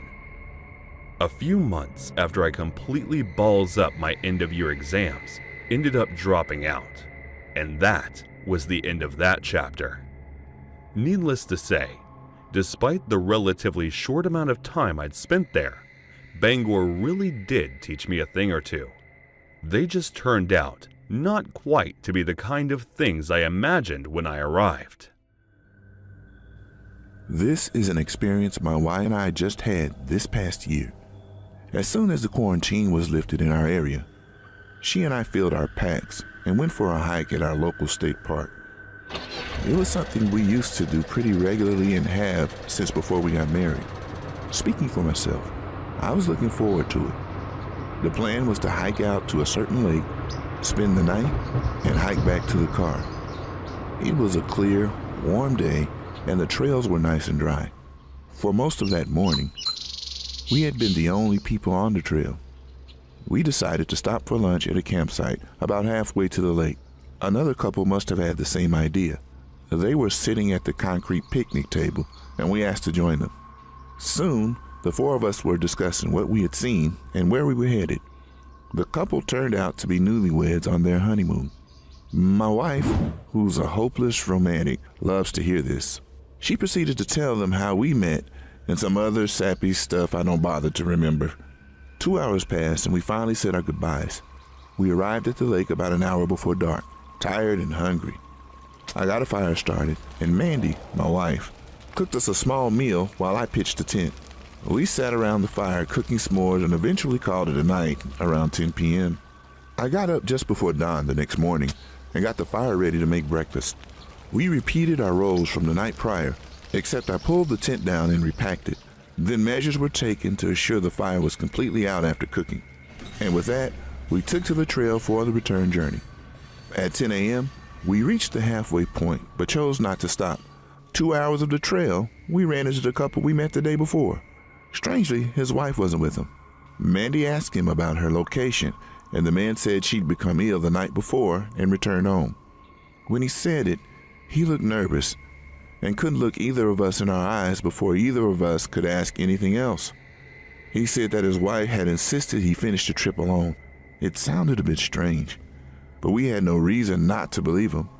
A group of people came walking up about that same time, and the husband excused themselves to talk to them.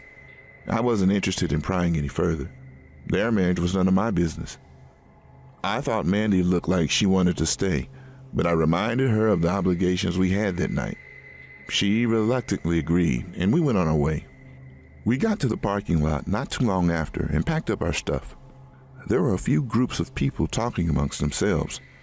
As we pulled out of the lot, several more cars, including a Ranger's truck, were pulling in.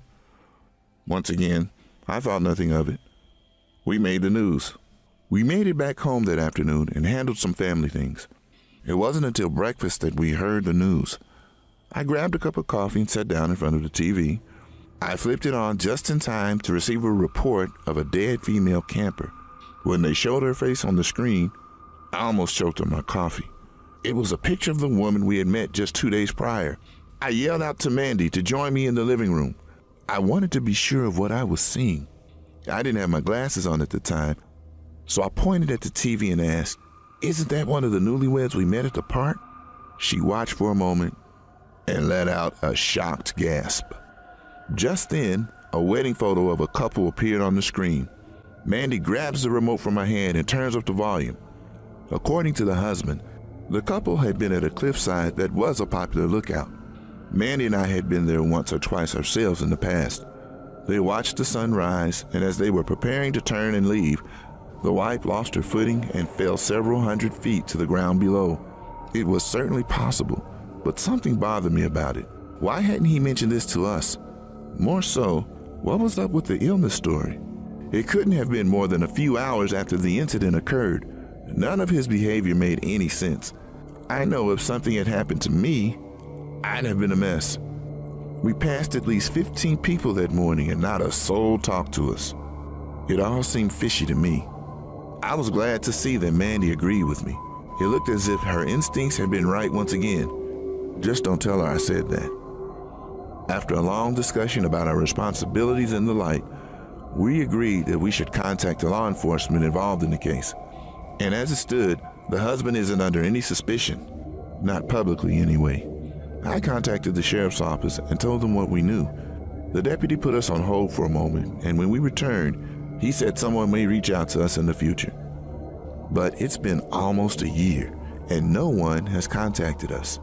This is what brings me to email you here. What do you think? My instincts and my wife tell us that a crime may have occurred. We, however, have no proof or any real justification for our feelings. And that's just what they are. Feelings. Certainly, if law enforcement believed we had something to offer, they would have already contacted us, right? I don't want to be a nuisance, nor do I want to cause trouble for a grieving man who by all appearances is a decent person. But help me out here. Should I keep pushing or leave the police to do their jobs? I just can't shake this nagging feeling that a man is getting away with cold-blooded murder. When I was a child, my father always told me to stay away from the men in suits that stood by the local restaurant across the street. My father told me to stay an honest man and to never associate myself with those men. They were bad apples and people who would destroy lives of other innocent people. My father was an honest man who made an honest living. He owned a grocery store in Chinatown. Even though we lived in an Italian neighborhood, he had the store in Chinatown. He never wanted to be associated with anything the people in this neighborhood was doing. He always told me, look at the Chinese. They work hard and they try to be as honest as possible. You gotta be like them. You have to work hard. If you want things, you have to work for them. No doubt there. Work and be better. He always lectured me over hard work and things like that, and I always believed it. He once took me to the Chinatown on their New Year, and I was sure very impressed by everything they put on there. But as soon as I got back to my neighborhood, I couldn't help but shake the feeling of home. He might not have felt like home in our neighborhood, but I always did, and I was friends with everyone, and everyone were pretty great to me. It was a great neighborhood regardless of what my father believed. I was pretty much involved in my neighborhood and often had crossed paths with the guys in the suit. They were not as bad as father told them to be. They were pretty decent guys. Always spotted us $1 when we were playing nearby. We were having our game when one of the boys came in and spotted us $1 to go play at the 4th and corner. And then, when we were at the 4th and corner, we heard some shots that came from the old place where we used to play. And then we would just ignore the shots and kept moving. Things were not as plain as they thought they were. As a child, you are unaware of things like that, and you overlook all the things that are not according to the standards of a child. But then as you grow up and are on the verge of growing up, you realize that things are pretty different than we make them to be as a child. I grew up realizing those men to be the part of the mafia. That was enough for me to realize that things are not as simple as they look out to be. And turns out, my father was right about the whole thing, and being the honest man he was, I grew up to follow a similar path, but differently. I became the FBI officer and worked in the organized crime division, where it was me, and soon I was headed to become the in charge of taking care of the organized crime division, and it was something that I was very excited about. Because I grew up around these very characters that were now described away in my files, and it was something that excited me very much. I handled the Chinatown cases where the FBI agents and their families were kidnapped in order to charge the orders. The Huang family had power over the president, and my team and I pinned him decades later for that. Was the very reason that I had the rep in the FBI. It was then that I was handed the case of Giovanni's. Their family had been running up the business in the neighborhood for way too long, but it was something that was personal to me, and all of the things that my father said about these men were true. And seeing the guys up and running all these businesses and pretending to be good in their suits was something that I ignored when I was a child, and it was meant to be like that.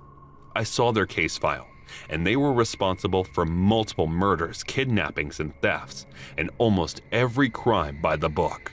And when I rounded up their case files, none of them exactly knew who their boss was. I decided to catch them in one of the biggest dealings, and in there, we apprehended them all and even their boss.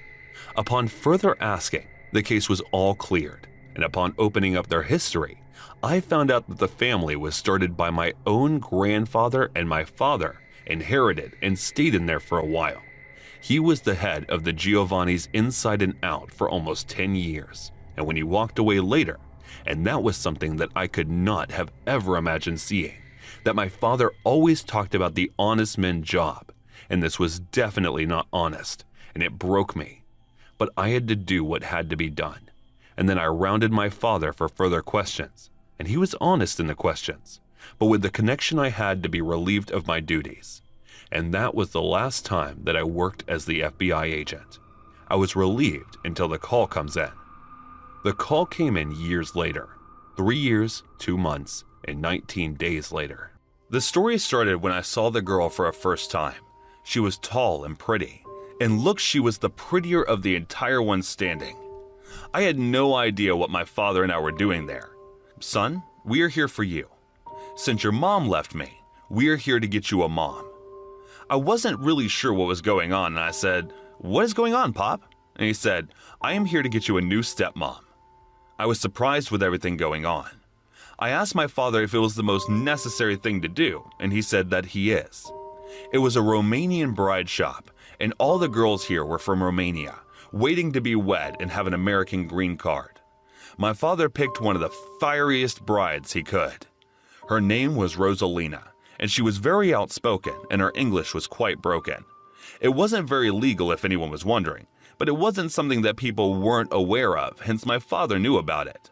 He was the most clueless man, and the fact that he heard about this and decided to act upon it was strange as it is.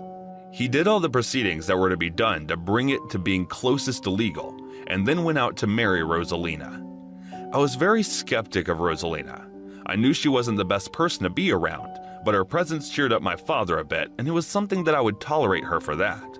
But she used to dress up like a pen girl for my father and joke around a lot. It was weird since she barely knew him or me. She got used to the part of being his wife. It was the stepmother part she was having trouble with. She was way younger than my father, but I guess the father issue she might have been clouded the judgment, but since she was only merely 10 to 15 years older than me, the stepmother part was something she wasn't getting used to and would often forget that boundary. Even though I made sure every single time to remind her of the boundary that she's so much pretty, much leaning on to cross every time.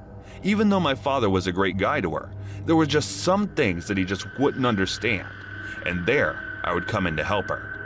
I guess I was the only friend she had in that place, and then one day, while from her regular visit from the market she got back, she had a bruise in her eye, and she looked awfully pale and scared of everything happening in the moment. She came back all teary-eyed and told me what happened. She said that the Russian guys harassed her, and it was pretty clear why. She said that she knew them back from Europe, and her ex-husband rolls with them. She asked for my help, and I told her there's nothing I can do. And it was true, too. I cannot go on and be rivals with Russian mobsters. I gotta care about my neck. But she insisted on me doing something, so I decided to have a civilized talk with them, even though I was certain that there is a good chance that I might end up face down in the alleyway of Brooklyn somewhere. Few days later, I decided to head to Sergei's cleaner shop. I asked the man where to have a conversation with Sergei. At first he refused and said, "I don't know any Sergei." And then I replied, "Come on man, we are just two guys talking." I knew the game, and I knew what I was getting into, but I had to do it for the sake of my father and the stepmother, so I put in the theatrics I needed. The guy looked at me with the stern look, and I did back, and minutes later, he opened the coat drawer and let me in. There on the other side, I found myself in the club where a bunch of big muscular Russians were playing cards. "Hey, which one of you is Sergei?" I asked, and they all replied in sync, "I am." "Yeah, sure, play a wise guy and drop the biggest deal lead you will ever get in your life," I replied. One of the broodiest tall Russian guys stood up and said in his deep-pitched voice, "I am Sergei. What do you want?" And I replied, "Just plain and simple trade. You do something for me, and I do something for you." I was playing a very confident Italian, and things were strenuous initially. Then Sergei walked out to the gambling room and took me to an exclusive office. "Talk, Mussolini. What do you trade in?" said the grumpy Russian. I looked at him for a bit, contemplating all different ways that he can kill me. And then I said, I trade in you doing me one solid, and I give you lead that will make you the biggest merchant on this island. He looked at me with disapproval and said, I don't want to be a merchant, too much work. I would continue being the crook I am. And then I said, don't you worry, it's the same thing. He looked at me and asked, how much are we talking here? And I said, enough for you to buy a machine to count it. He asked, what is the solid one that you want? And then I showed him a picture of Rosalina, and he looked at me and asked, what about her? And I said, tell your men to leave her alone now and forever. And I started writing an address of the port in the New York where all the shipment arrives. And I told him, be by the dock at 9. The shipment will crack in at 9, and Boys in the Blue would be at 9:30. You have the 30-minute window to swipe the place clean. And then as I was leaving, he said, all right, you got yourself a deal. Your lead works. You never hear from us. But if it doesn't work, you will hear from us. As I started walking away, I wasn't sure what I was expecting. I sure just went through hell for my stepmom. I wasn't really sure if it would work, but as I did exit, I had a real sense of fear that crippled my whole spine. I messed with the wrong tiger. I am overconfident and I barked the wrong tree. I wasn't made for this. As I got out, I straight away went to meet my stepmom and I told her that I talked to Sergey. She was scared for me and I told her not to worry. And then a few days in, I finally got the news. The Russian mob was apprehended. Well before going to confront Sergey, 3 guys got me into the truck and wired me. And yeah, I played the rat in the conversation and got evidence against Sergey. And then in return through my tip, Sergey was apprehended red-handed. Good riddance. Hey guys, thanks so much for all the support. If you haven't subscribed to the channel yet, please feel free to do so. This is probably going to turn out less of a story and more like a confession. Only my ex-missus and a few close mates know about what I'm about to tell you. Otherwise, you'd never guess it just from looking at me. You'd think I was some balding, church-going Middle Englander whose pulse had never risen about 70 beats per minute. But for about 6 months back in the mid-1980s, I led quite a different life from the one I have now. You see, I just married my then-girlfriend, and we were in the process of starting up a little family. And right when she was 3 months pregnant, Margaret Thatcher's Tory government decided to throw a spanner in the works. I lost my job. I was on the dole. I had a baby on the way, and it was looking like we were going to lose the house. I tried my best to find a job that would meet our expenses, but it was almost impossible. And as time went by, I got increasingly desperate and increasingly depressed, and I wasn't doing my job as the main breadwinner. Now this is where Jip comes into the picture. Obviously, the Jip isn't the real guy's name, and I don't reckon he'd appreciate me gobbling off about our mutual history. So I'll just use his old nickname that I don't imagine he goes by anymore. Me and Jeb knew each other since secondary school, and although we weren't exactly best mates, we were still quite pally and lead on to each other if ever we were out and about. So one day, I'm on my way back from the door when I see Jeb outside one of the local pubs. I say hi. I have a whinge about the lines on the door, and turns out he was on his way into the pub, so he invites me in for a drink. I'm absolutely skinflint. At this point, I didn't have 2 pennies to rub together after putting food in the cupboards. But as much as I politely decline him, he insists on getting me a few pints. The clincher for me was him saying, "You look dead stressed, mate. I reckon you deserve a pint." Never a truer word was said. The first sip of the pint was like a wave of calm rusher over me. Not so much because of the ale, but because I realized it had been about 2 or 3 months since I'd actually sat down and drank a freshly pulled pint of lager. And let me tell you, I hadn't missed it. Then when it comes to paying, Jeb pulls out his proper wad of notes, all 20s as well, and immediately my mind is back on my money troubles. So obviously this seeps into the conversation, and I end up telling him about the redundancy. At the door wasn't enough to get baby clothes, all my woes basically. Jeb then gets out this little wad of notes, looks me in the eye, and says, "How much do you need?" This is where I can hear a lot of you saying, "Why don't you just take the money? Are you mental?" You know what? You're right. I should have just swallowed my pride and taken his money, even if it made me feel pathetic. But that's just it, isn't it? Pride. People get weird when it comes to their egos, and for whatever reason, my ego just couldn't let me accept his charity. And even if loads of you don't get why I refused it, that doesn't really matter, because Jeb did. Jeb saw that pride in me and was true to his nature. He saw an opportunity. You see, Jeb came in to remind me of an old war film my dad used to watch whenever it was on the telly. It's about this American prisoner in a Japanese prisoner of war camp who basically ends up running the place because he smuggles in whatever contraband people want. He gives people what they want, and in turn, he uses that to manipulate them. This bloke ends up with the name King Rat. And let me tell you, Jeb was King Rat. So instead of just offering me money, he offered me a job.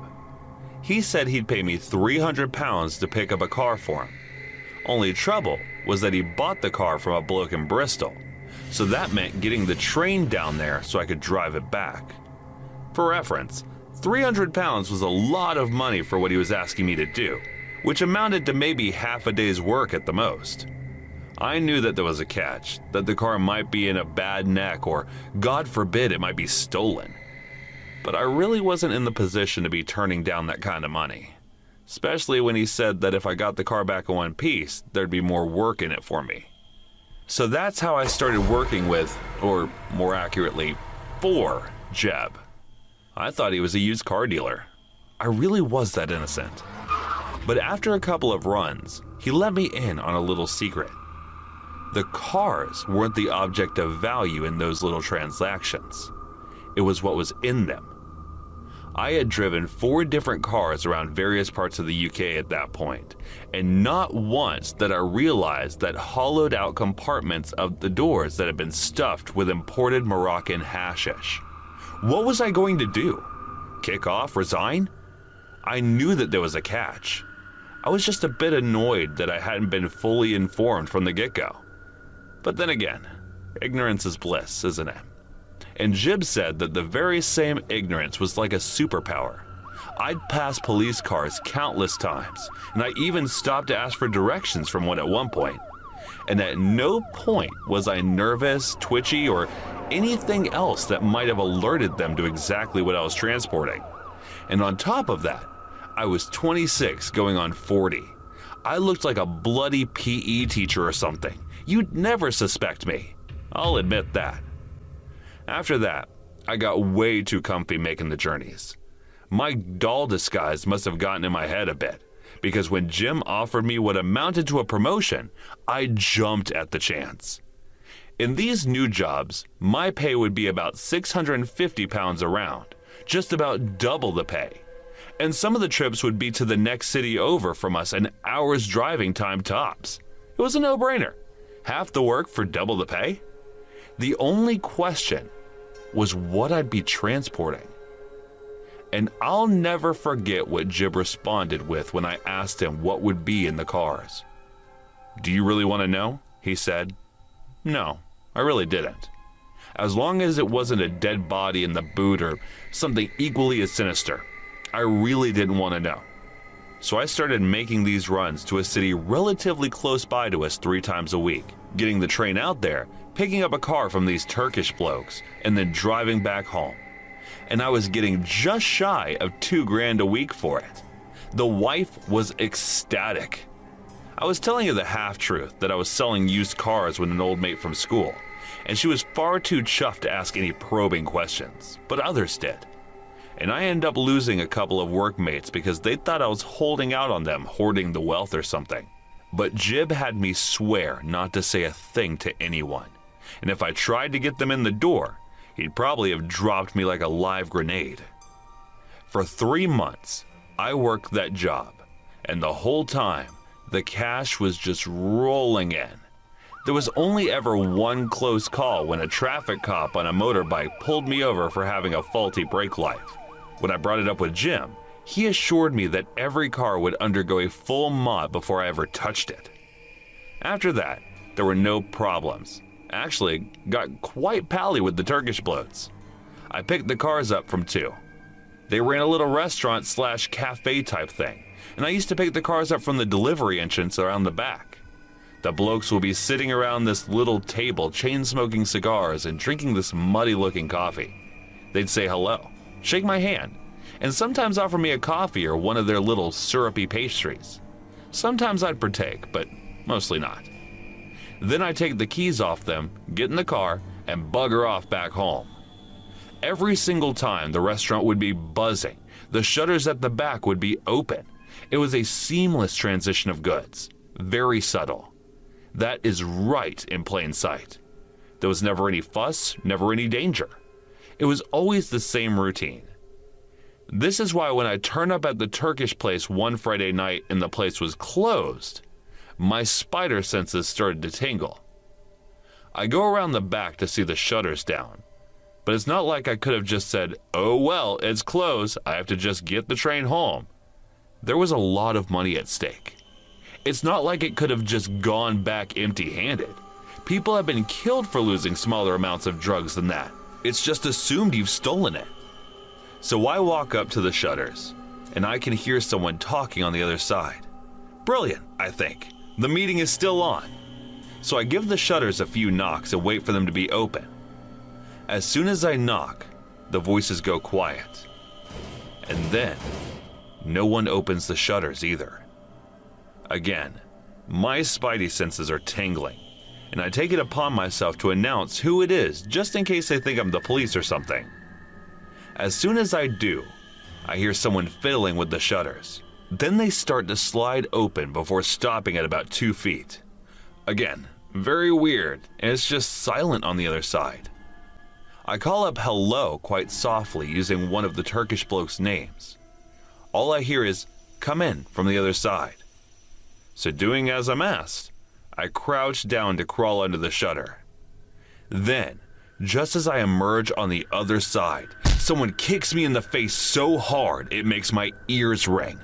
All I can hear as I pick myself up is, "Get on your front, lay down on your front," before someone starts kneeling in the back of my back. It's the police. I remember thinking, you absolute chucklehead, you've gone and got yourself caught red-handed. I thought to myself, only when they didn't handcuff me. Instead, they'd started to dye my hands with something that I'd later learned was a kind of industrial-strength sticky tape. My bell had been well and truly rang, but even in my punch-drunk haze, it hit me that there was something wrong with the situation. And unless he was some undercover bloke forced to carry tape instead of handcuffs or whatever, I might be in a lot more trouble than I first anticipated. Once my wrists, mouth, and ankles are taped up, the bloke then drags me to a corner of the stockroom where I find he tied up and gagged the 4 Turkish blokes. Each of them had the absolute senses beaten out of them. My heart racing as I get to thinking that I'm about to get the same treatment.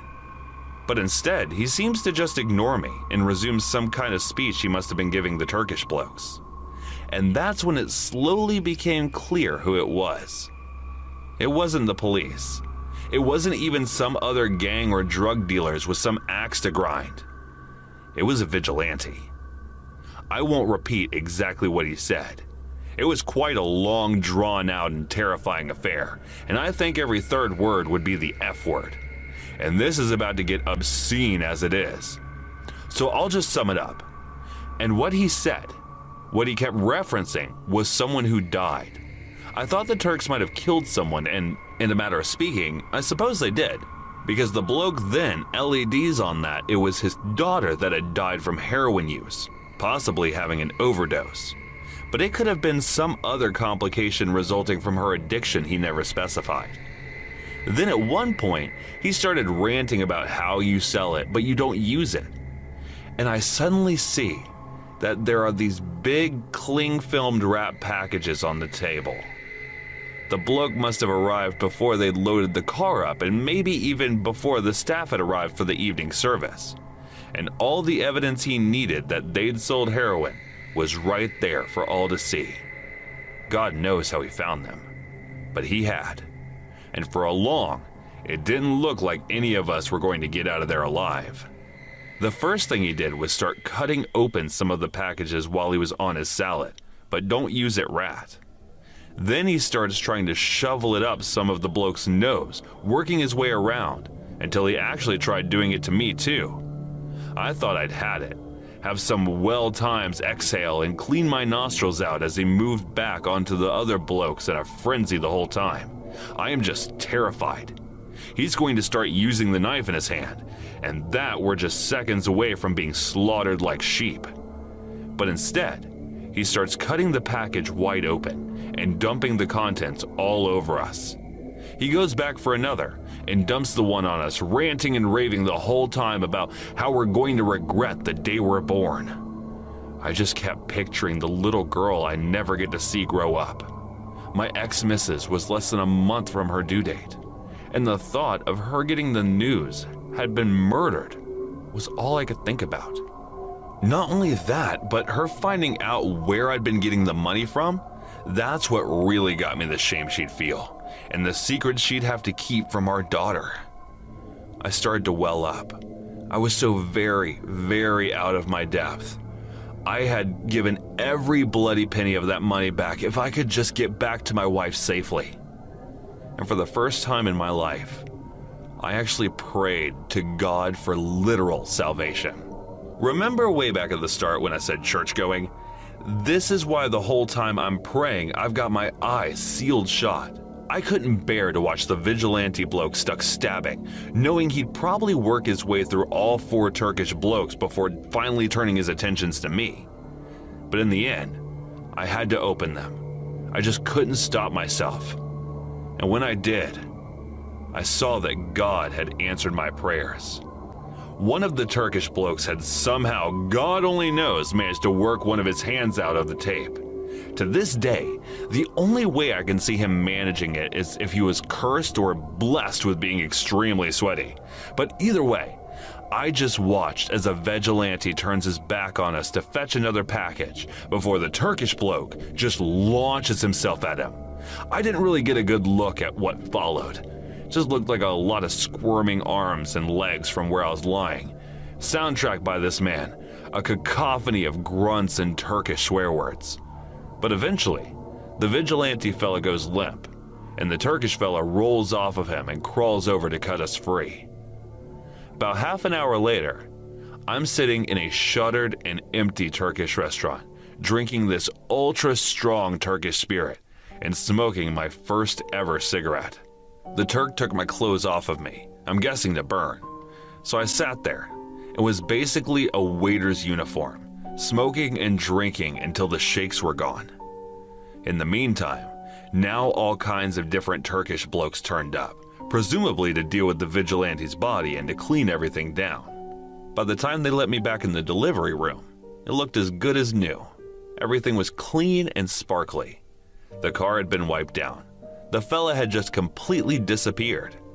Finally, 3 hours after I arrived, I took the car keys and drove back home.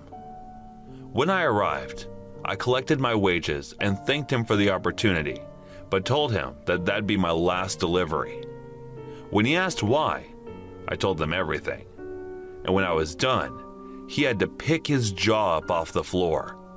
He ended up offering me a few £100 more on each run if I chose to carry on. But all I could think about was the moment I realized I might never see my kid grow up, and how no amount of money was worth risking that for. I ended up going back to the university during my daughter's first few years, and I'm happy to say that by the time she'd mastered potty training, I was working in this newfangled field of informational technology, a career choice that turned out to have a lot more longevity to it than I foolishly first anticipated. I retired this year, and I'm proud to say that I have a few quid tucked away, at least enough to make myself comfortable. I and the ex-missus are on good terms. I see my daughter and young son a fair bit too, so can't complain there either. I'd like to think I've earned my twilight years. And it might sound a bit up to me here, but I think I'll appreciate them more than most, because I still remember a time in my life when things could have gone very differently, and in more ways than one.